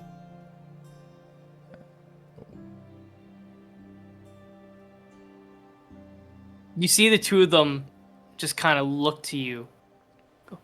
What business north? I just kind of look at everybody and just be like, should I just be honest? Like, is it a secret about the flying thing? Should I? I think you wouldn't- can be honest. Oh, Oh. Hey, up to you. Yep. We have been sent on a mission to deal with the flying beast. One of them kind of like scoffs. Check. You fight the beast in the sky without wings. Yeah, that's a fair point, actually. Quick question outside of game, was part of Michaelis isn't here, but were we gonna try and ask the Githyanki to give us the ability to fly to deal with it? Yes, sort Michaelis does speak up. 'Cause yes, we are actually looking to speak with your leader, I guess, to potentially garner aid of dragon riders, if possible. And you see the two Gith kind of like look to each other, and then look to Michaelis, and then look to the rest of you. They turn to each other and kind of like whisper a couple of things. They look to Lascivious. Are you leader of this troopistic? We're kind of all equally the leader. We're all. I'm not the leader, but I'm not below them either. We're same status. The two kind of look to each other.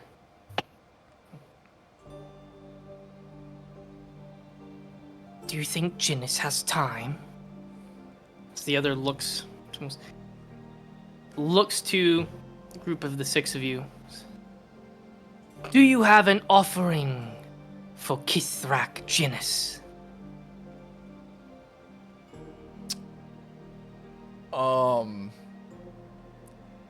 Perhaps, if assistance is needed, we can provide. I don't know if I wasn't aware of any offerings. We're open to negotiating about anything. They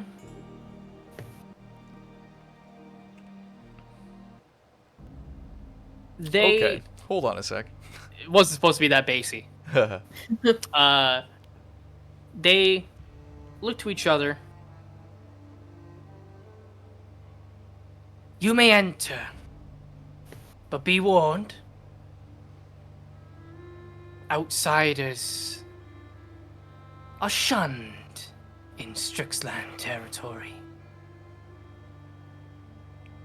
I understand. Thank you for your kindness and understanding.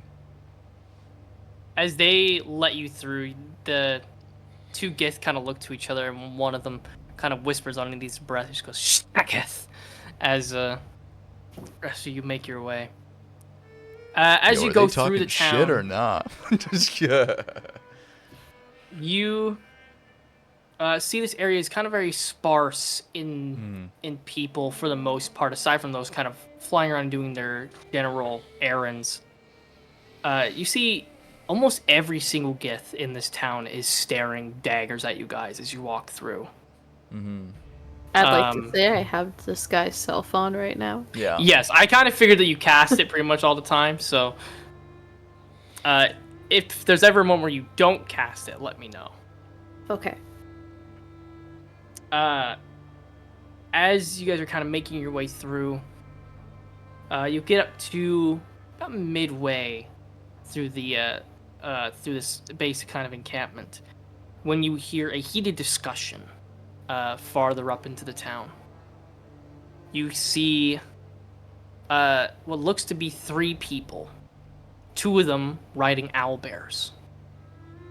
The 2 that are riding owlbears seem to be having this super heated discussion in Githyanki's native tongue. And you see, yes, I would like to cast comprehend languages as part of my Son of a third bitch! eye as Hey, divination wizard, which baby. lasts until a short or a Nice. long rest. Alrighty. For sure, you hear... the rest of you hear this language that is not really understandable.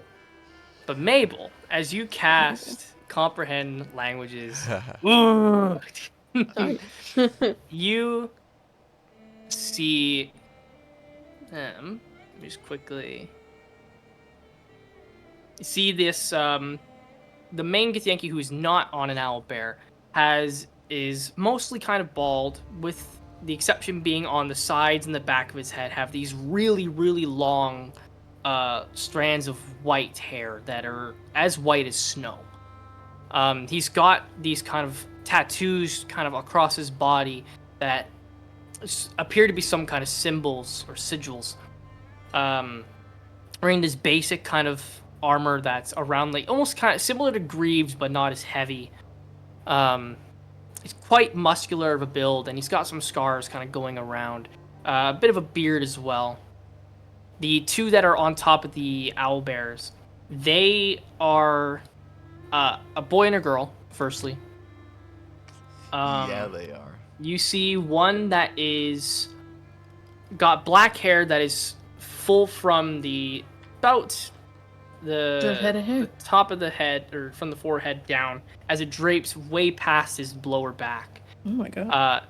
You see he's got an ear that's been slightly clipped off to the side of his right ear. It looks like to have been cut or damaged in some way. He's got this really heavy-duty armor, and attached to his hip look to be a couple of short swords, and on his back a thing made out of metal that looks similar to a bear trap, but is attached to chains. Do they have scars? The girl wears similar attire, only she's got a hood up, and you can see We are. only some basic bits of white hair kind of draping out and around. Carrying the same kind of weaponry based to her hilt, as well as the same kind of weaponry on her back.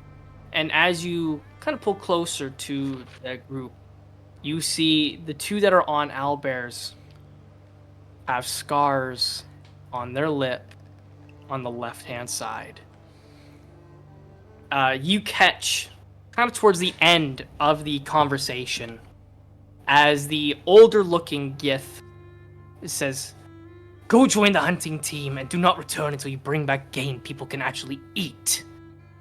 With all the necromancy bullshit happening, we've barely had food to feed our people, and I don't need your personal hunting trips mucking with that."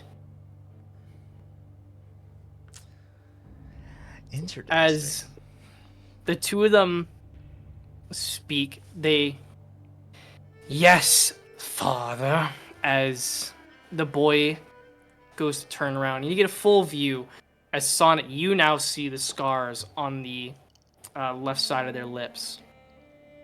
And I will show their pictures here so you can see. Tight. The male Okay. and the female. Smash. I knew it. And the I'm man down. in this, and the older man as well. Smash. That he looks so fucking cool. What the heck? What the heck?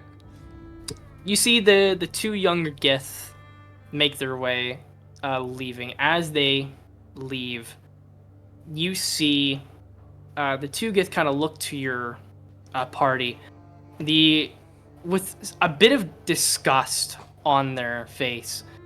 Everybody roll an insight check, please. Why do I even bother?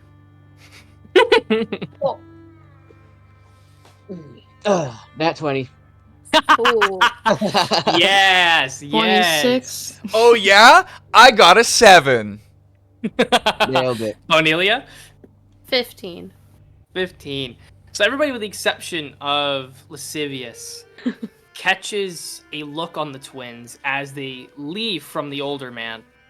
You can tell that they have this disdain on their face. They look very annoyed and almost angry with the conversation that had just finished as you heard the tail end of the older Githyanki speak. As they pass you, Sonnet, on a nat 20, the boy on the owlbear, the owlbear kind of slows down as he goes to pass by you. And you see there's a flicker of recognition. And there's a small smile that kind of goes across his face as the two of them then move forward. Oh goodness, they know. They smelled them. They smelled it. Or they were told about me and they know who I am. Because someone was True. supposed to put a good word in for me. Oh, true, actually, yeah. On the nat 20, can I decipher which is which? Yes, you could, given the names, with the base knowledge of Githyanki for what you've seen and what you've heard from Zaketh, you can tell that their names, the naming conventions are kind of based on somewhat pronounced on harshness of how their names are. So the male is Kadak, while the female is Zesu. Oh, sorry. I meant, can I tell between the difference of the recognition. insight of, did he recognize me as an enemy, or did he recognize me as Oh, someone I who had see, a I good word see. put in? The recognition is of a good one. You can tell Yeah. there isn't a sour look of recognition. Yeah. Looks almost excited that you arrived. Gotcha. Thank you. The names I don't really care Um, about. That's not bad. You can know their names. Yeah. With the nat 20. Yeah. The oh, Uh-oh. Without his camera, everything is gonna mess up. uh-oh. Hey, there Okay, he nice. is. Welcome back. Sorry about that, guys. That's all Oh, good, good. my man. All good. Yeah, welcome. Didn't miss too much just from conversation with Eric, and they just arrived into the Strixlands with the Githyanki. I saw the map. I saw 3 Githyanki's. Are you able to describe them to me? Yeah, absolutely. I can re-describe them.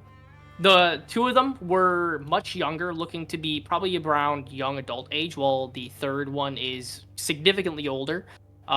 There is some familial resemblance between the three of them. The two that were younger had some pretty thick armor, carried 2 short swords, and a weird piece of what looked to be like a bear trap on their back with a chain attached to it. The girl had white hair that was kind of just sneaking out of a hood, while the male had very dark hair that went way down to his lower back.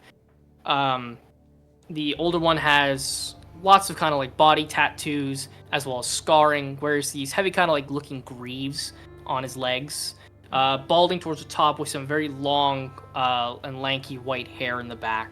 And did you see their images? Because I can open them again for you. The other two I would like to see. I only saw them a glimpse. Those are the pictures of the other two. They also bear scars on the left side of their lips. All of them? All three of them? No, just the two younger ones. So they're the twins. Yes. I figured as much. They caught the tail end of a conversation. I'll include you on the inside check as well. They weren't happy with what the older Githyanki had mentioned before they had split off. The two were riding owlbears as they left and kind of slowed down, looking at Sonnet with a bit of recognition. I don't know if you were here earlier for it, but Sonnet set up a good reputation with them by talking to the Githyanki from the in the previous. tavern. Yeah. In town, yeah. So it was a recognition. It was a good recognition, not a bad one. All right. As the two leave, heading towards back towards the lower area of town, the older Githyanki looks to the six of you. What can I do for some strangers? I just look at Michaelis.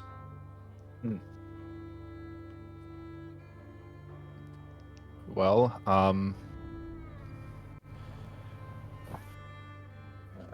we were looking to see if you could possibly help us with something. You speak of your ill? I don't suppose you've been seeing this giant being off in the distance towards the Ember Fort? Yes, the mechanical-looking bird. Yes. We are on a quest to try and commandeer this thing. Our main destination is towards the Ember Fort, but being that I know that you were here, I know you guys generally do not like to fall into the matters of Ecrium. You guys like to keep to yourself, and that's all good. But we're coming across a problem that would be possibly, or will be a problem for your people as well as everyone else. And we're hoping to possibly get your help with dealing with this. Is the issue the constant undead arising? That is a part of it, yes. We fight our own battles here. We are not interfering in any of Equium's affairs, Istik. I am aware of that, sir. The thing is, this being is going to be coming across the whole of the continent. Right now, it's just staying in up in Ember Fort. We fear that something's going to happen, and this creature, among others that are like it, might come across the land and hurt a lot of people or kill a lot of people. That would be including your tribe. My suggestion, or my Plea. what would be the word? What do you say? Plea. My plea is that it has been some time since you guys have been dragon riders. I know you've been land striders for the most part of your last hundreds of years.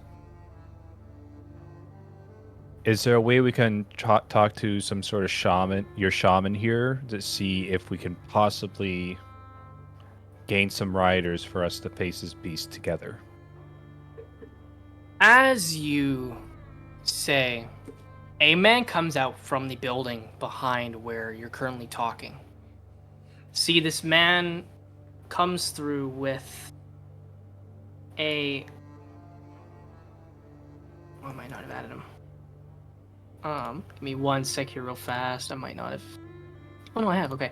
You see what is a rare sight, you see a human male come out with short, auburnish hair, got a beard kind of attached to his face, got like a decently athletic build, not necessarily muscular, but takes care of himself.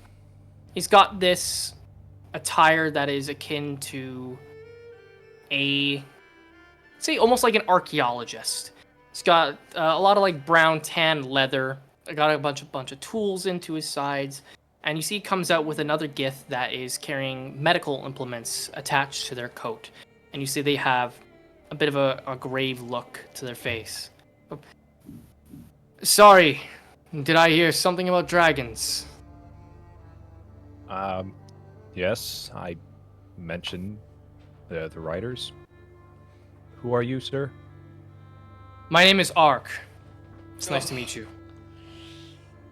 As you see this man step outside.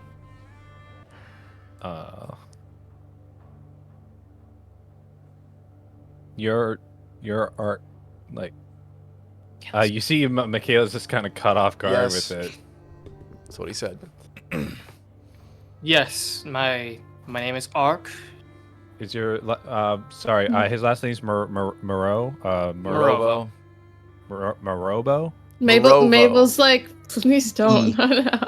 It's a pleasure to meet you, Ark. Don't mind him.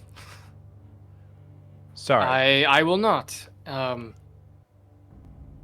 happen to hear about the dragons that you mentioned. I don't mean to step on your toes, Jinnis, but I'm afraid these people are separatists. They do not ride dragons as much as Jinnis would love to ride a dragon again, I'm sure. As Jinnis kind of like looks with a little bit of a somber look to him. The Kithrak title has not meant much since we've settled here.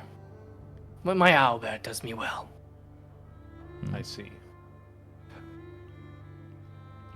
So no, we will not have dragon riders aid you, as we do not contact dragon riders.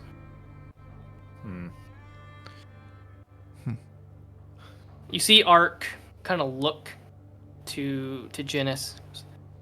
Jinnis, Vok requires your presence down below. I'm afraid it's gotten worse. As Jinnis looks to Ark. I looked to Bonelia. Just look it right back. Sorry if I may. What seems to be going on? You see Jinnis kind of get this very, very sad look to him.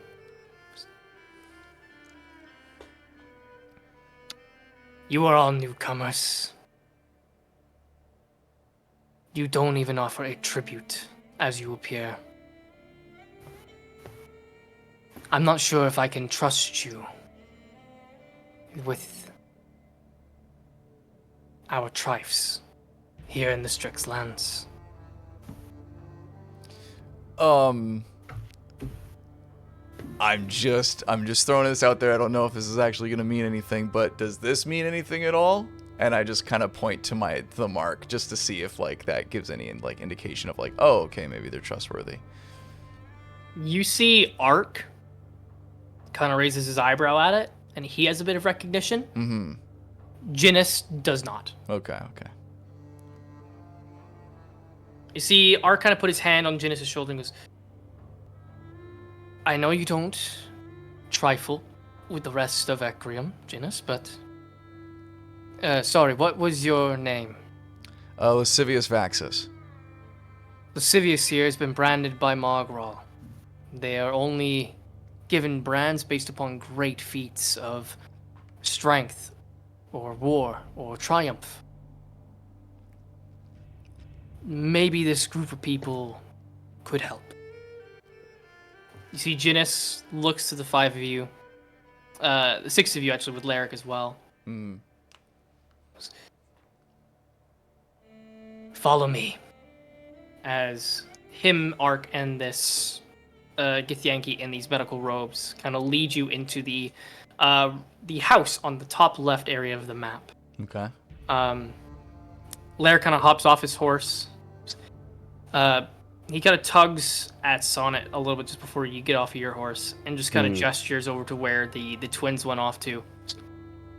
Should I go keep an eye? Well, I don't think you should make yourself suspicious. We're just here for this business. Everything's fine. I honestly think it might be better if you come in with us. You see, he looks to the Gith and Ark as they kind of begin to walk towards the house. I'll see if I can fetch someone to watch the horses. I'll meet you guys down there in a minute.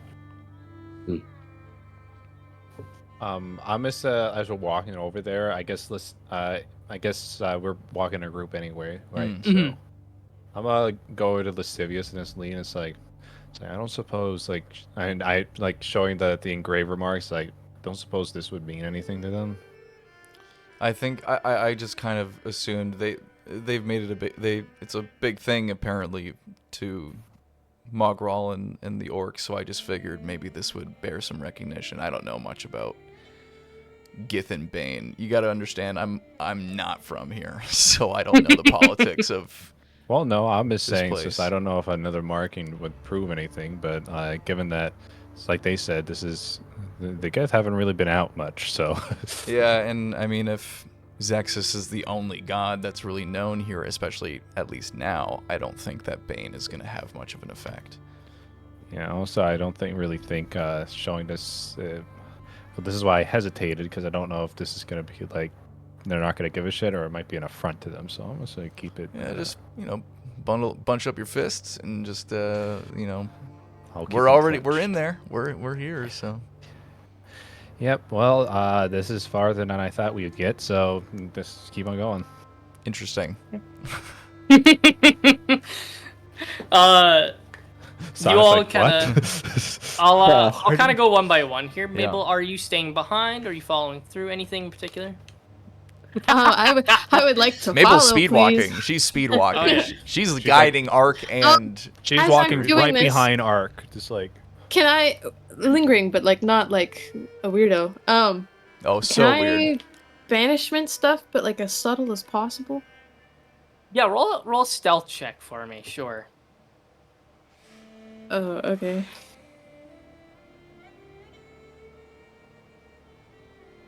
That's leaning. I'm gonna count that as leaning. Is cocked. Oh, much better. Gotta honor the cock. Better. I was just about to fucking say that too. No. That is a flat 15. A flat 15. You. Yes. Your eyes. At this point, you've used. I'll look down. You've honestly almost perfected the eyesight at this point, where you don't even need to use a saving throw. Your eyes are kind of calling upon your command, and your eyes don't flash white. You manage to conceal it. Okay, cool. However,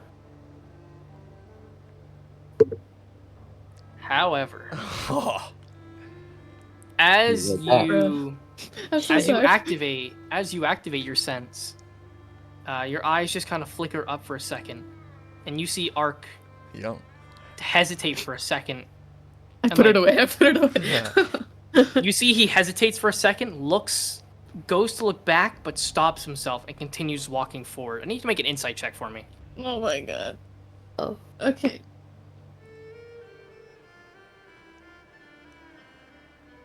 That's a 24?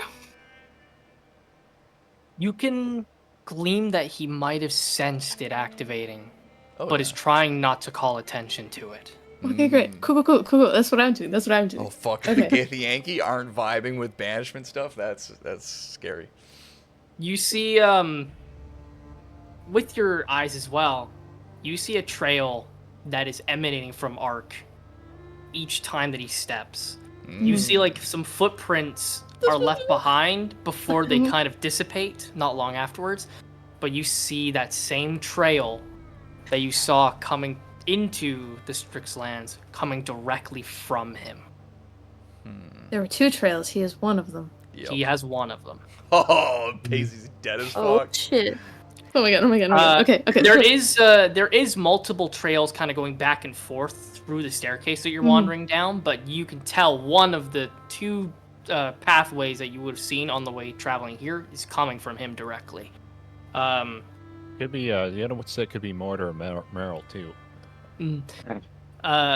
Sonnet, as Lair kind of looks for someone to kind of wrangle the horses, do you follow behind immediately? Do you stick behind for a sec? I'll stick behind for a sec. I want to make a perception check to see if there's like what is their guard situation? What's the Sure, town yeah. like? What's your passive perception? 22. With 22, yeah, it's... I mean, they have, like, traditional guards. Like, they have the 2 towers that were at the beginning of the city that had people kind of coming in and out of them. And then there's heavily armored people kind of wandering throughout the encampment all the time. So it looks like it's a decently heavily guarded, or at least everybody seems to be trained in combat. And does the guard situation become more dense near this house? Like, is it heavily guarded? Not, in particular? not really. There's like some people here and there that have heavier looking armor or different weaponry, but it doesn't look like It doesn't look like, even though he's the Kithrak, it doesn't look like he's giving much special treatment in terms of guard service. And given the scars on Jinnis as well, you can tell he's probably war torn and battle ridden as well. So perhaps he just doesn't need guards. Yeah. Yeah, I'll just take note of the surroundings kind of thing, and then I will, I'll go down. Alrighty, Bonelia. I'm gonna sit this one out, I think. I'm just gonna hang back. I am following. I am close behind For sure. Ark. Not as close as Mabel, but like I'm pretty close. Alrighty, and Michaelis, you follow through as well, I imagine, yeah? Yeah, I will. Alrighty. Lyric, you see Lyric kind of like pull over a Githyanki just as you guys shut the door behind you, and you see kind of begins tying up leads with this person. As the 5 of you follow Jinnis, Ark, and this healer-looking Gith deep into the area. For having it be like, it was a relatively modest building on the outside, made out of stone, probably like a 2-story at most. Kind of like a traditional, white picket fence home. Nothing too crazily big in terms of size. As you do, give me 1 sec here. Let me make sure that I have what I need.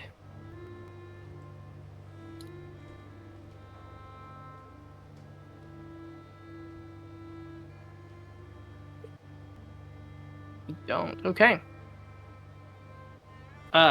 You going down spot this chamber that goes from kind of like a small kind of circular staircase going downwards until you get to a point that opens up wide into what looks to be multiple cave systems kind of going throughout. And as you kind of enter this cave system, it branches off in multiple different kind of directions, but there's a big tunnel leading to an even wider open area underground. You walk down these steps for probably, I would say, maybe 5 minutes. It's a deep system, till eventually you see a wide open space with little bits of water and a creature that is probably around 15 to 20 feet long, stands to be, at least where it is, because it's laying down at the moment, is about 7 to 10 feet tall, but could potentially be much larger if it were to properly stand. It's got these white scales that are throughout its entire body. It is covered in scars, these gashes that are green and red and purple. You see parts of its skin has corroded away to reveal bone and flesh and muscle. Until you see these claws and these horns that kind of go upwards. And you see a dragon. You see what looks to be a adult white dragon. Incredibly injured. Not dead, but looking to be so incredibly grievously injured that it doesn't look like it could walk, let alone fly, as parts of its wings have decayed and rotted as well.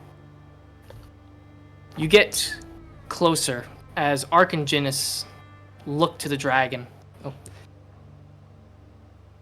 I'm afraid this is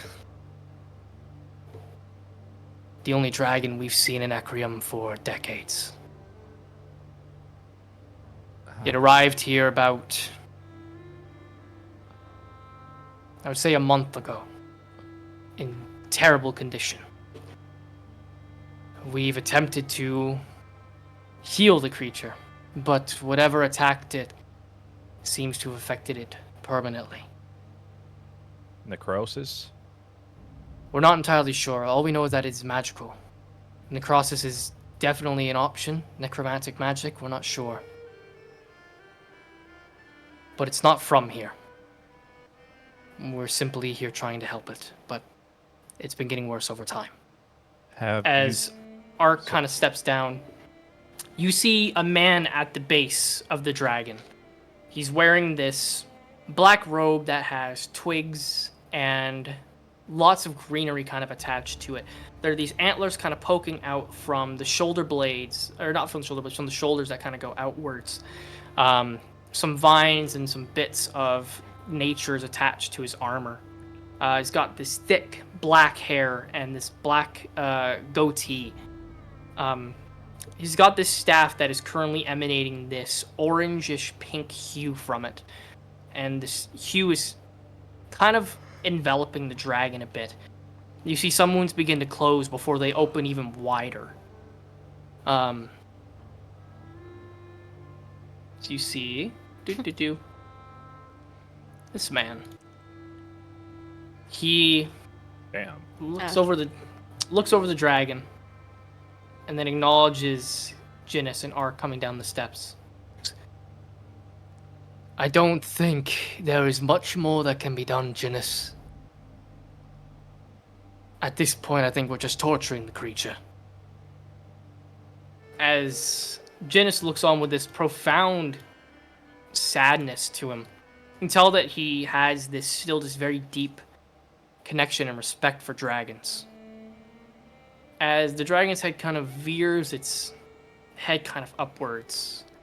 Who speaks Draconic? Technically, I could.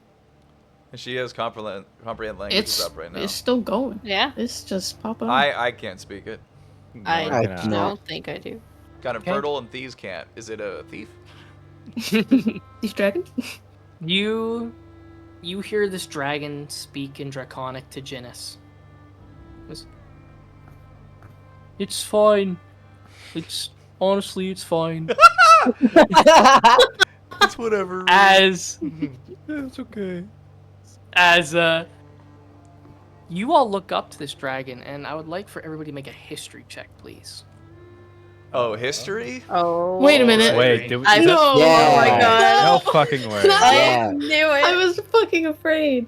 Oh, nat 20, another nat. Why the fuck all Dang these it. checks? Definitely didn't get it. I got an 8. So. 29, but not a nat 19. 20. Can I say I got a nat 17. 20 because it's very clearly who we think it is?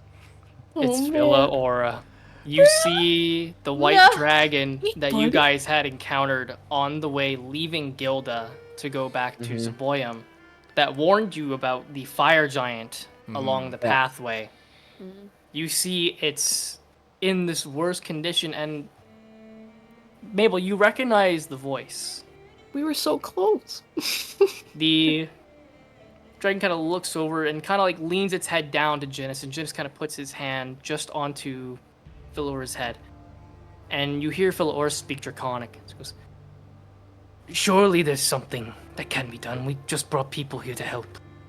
As he then gestures behind to the five of you, and just as he gestures behind, Lyric catches up as he goes, "Holy fuck!" Keep it together. Keep it together. Lyric kinda, would like, everyone be catch- like made known to the fact that this is Philaora now, or is it just now the person that who the saw dragon it? has leaned its head down towards Jinnis, now you all get the recognition. Lascivious just goes, "What have they done to you?" You see Philaora look to the five of you, and there's a bit of recognition, and it's been quite a while. Yeah. But you see its eyes lock onto Mabel, and it speaks to you. Philaora, like, nudges past Jinnis. Why are you here? Yeah, Mabel definitely kind of approaches. Hi. Our journey has taken us here. What happened with you?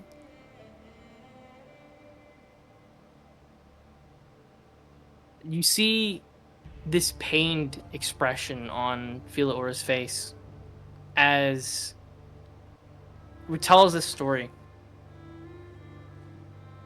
I was living my life, and these people in these dark robes, they came and they just began to attack. I didn't even have a chance to properly even talk to them. And the spider people, the Driders, they carried these weapons and they slashed me everywhere. They got my wings, they got my legs. I fought off quite a few of them, but when I fled, I had a hard time keeping air. So I landed here, and it's been in so much pain since. It won't stop. I'm so sorry. I'd like to cast Detect Magic if there's any. I'm sure it's been done, but. Yeah, you cast Detect Magic, and there is a faint magical aura coming off of Philaora. And the School of Magic is Necromancy. Looking throughout it with your time studying different types of magic, it appears that Philaora has been gashed, afflicted, stabbed, cut with a lot of what appears to be necrotic damage. And lascivious. Yeah. Your passive perception is 10, right? Yeah. Roll perception check with advantage, please. Okay. Could I do an investigation, like looking at Yeah. this? That also works. You can still do it with advantage as well. It's just a 17. 17. When you stabbed Lolth, you see and recognize a lot of the same residue that was left in the wound that you inflicted her with, all over Philaora. Everywhere. And it's eating at him. Yeah. So it's definitely like in Lascivious's head, it's like this double-edged sword of like, I feel bad that Philaora is affected, but now I know what Lolth is going through.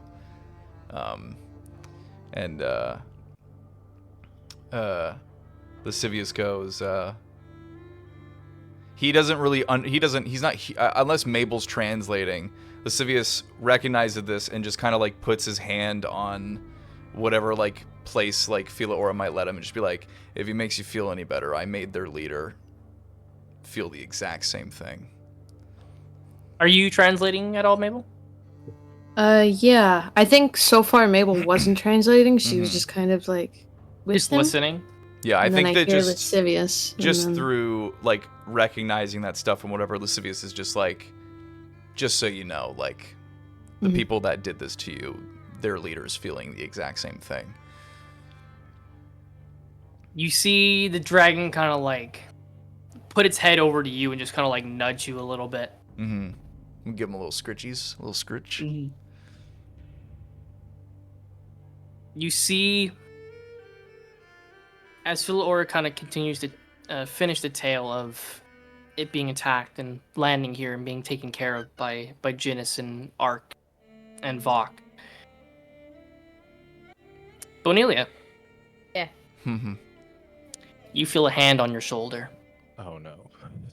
I don't even look. I know whose hand it is. It's Loth. Yeah. It's almost comforting in a way. The grass. She puts her hand onto you and you hear in your head her voice, Shanta's voice, as she speaks. It is not often that a dragon ends its life cycle.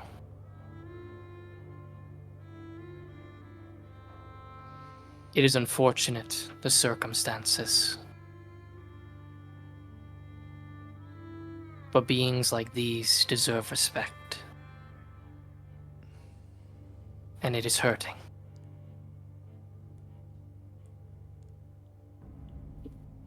I'll put him to rest. You feel the hand lift off of your shoulder as Philor kind of like looks around and looks to you, Bonelia, not recognizing you, but recognizing the scythe. Looks to you and kind of like leans his head forward, kind of going past everybody until you all see that Philor has kind of put his head almost like face to face with Bonelia. Lyric is kind of staring in this kind of amazement and wonder seeing a dragon, but sadness in the condition. Ark as well is kind of looking to the dragon, kind of assessing wounds. Vok has stopped using his healing spell, and Jinnis looks to you, Bonelia. Is there something you can do? I can make him stop hurting. And I look at him and I try to give him a knowing look without having to say the words. Yeah. See, Jinnis gives you a look of recognition of what you mean. He puts his hand onto Philora's neck and just kind of runs his hand alongside it a little bit. See a tear go from his eye down his cheek. He just kind of snuffs it away really quickly. Ark looks to Vok and Jinnis. I am very sorry, Jinnis.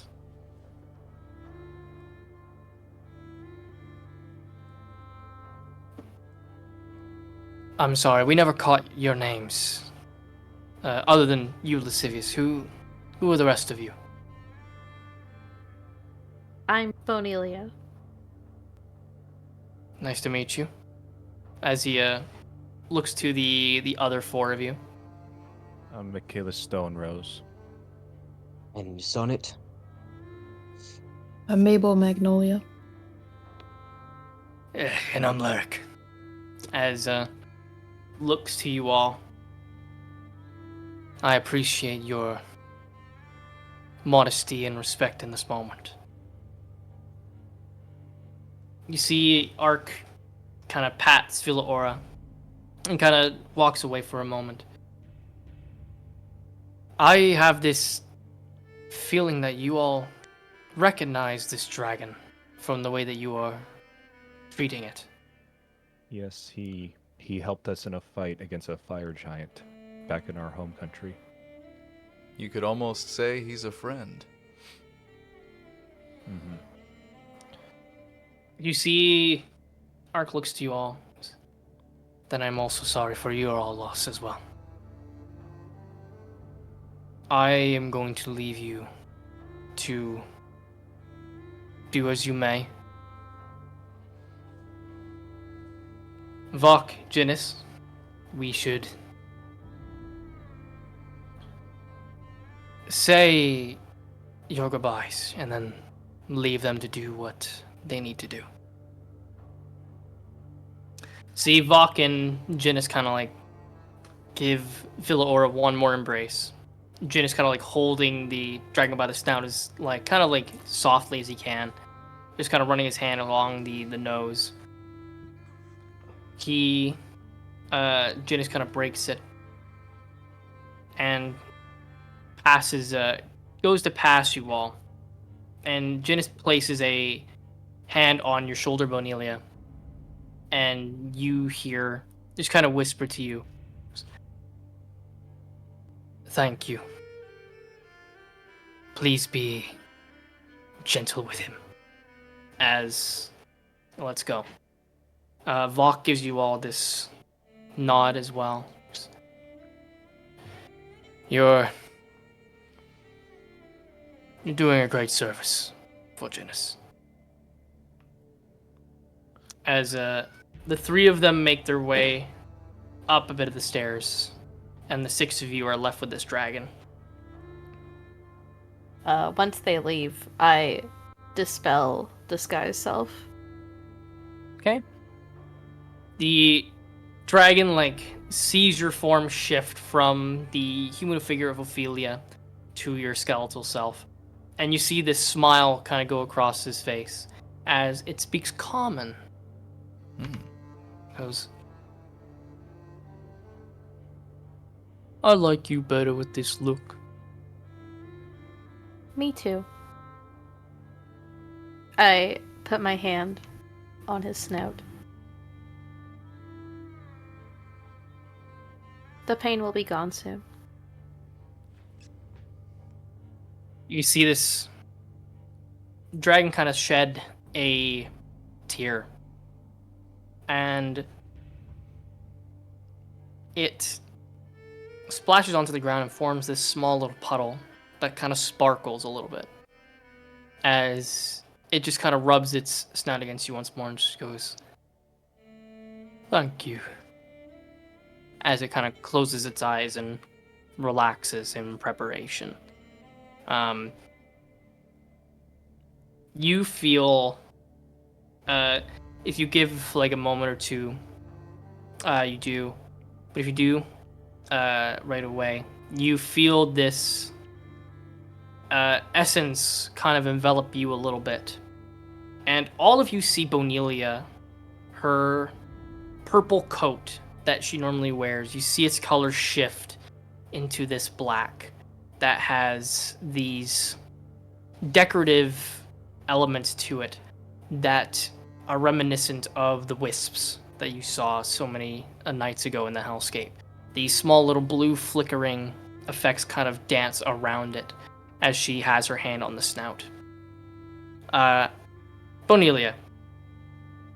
Yeah. I would like... what is the highest spell slot that you can do at the moment again? Is it 7? Yeah, 7. Okay. I would like for you to take away a 6th level spell slot. Okay.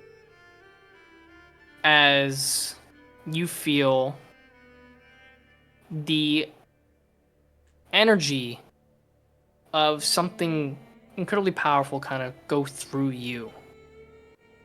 You see your hand begins to spread out this gray, almost like a lightning effect kind of spread throughout Philora's body. as you see the wings slowly go limp until you feel the breath from the snout eventually stop. The lightning effect kind of dissipate after a little while, not leaving a burn or etch or scar. They just eventually kind of almost like evaporate. And you feel this overwhelming sense of power begin to fade away to how you normally feel. The coat eventually goes back to this purple, but it's slightly darker than the purple that you're used to. Till you take your hand off and you hear Ashanta's voice in your head go, "Thank you." She doesn't say anything.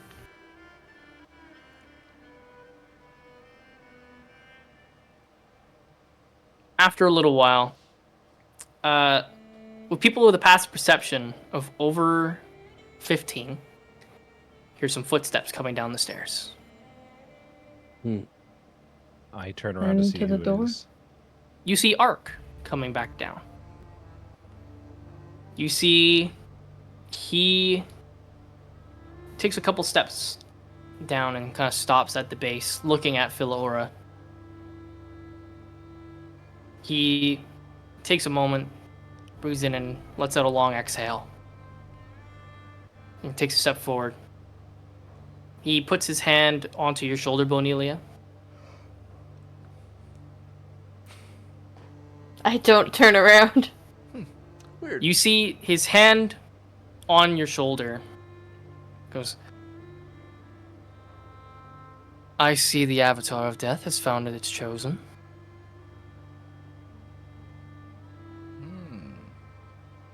So, Oh, shit! I didn't notice. He lets his hand off of you and kind of takes a step forward, looking over Philora again. "You don't need to hide your form from me."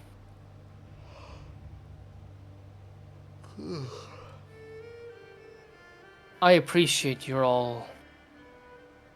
I again appreciate all of your modesty in this, as it's a very touchy subject for Githyanki to lose a dragon.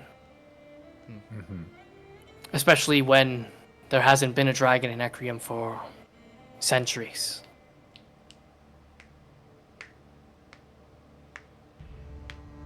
He looks to Mabel. "I imagine you have questions." And we're going to end today's session there.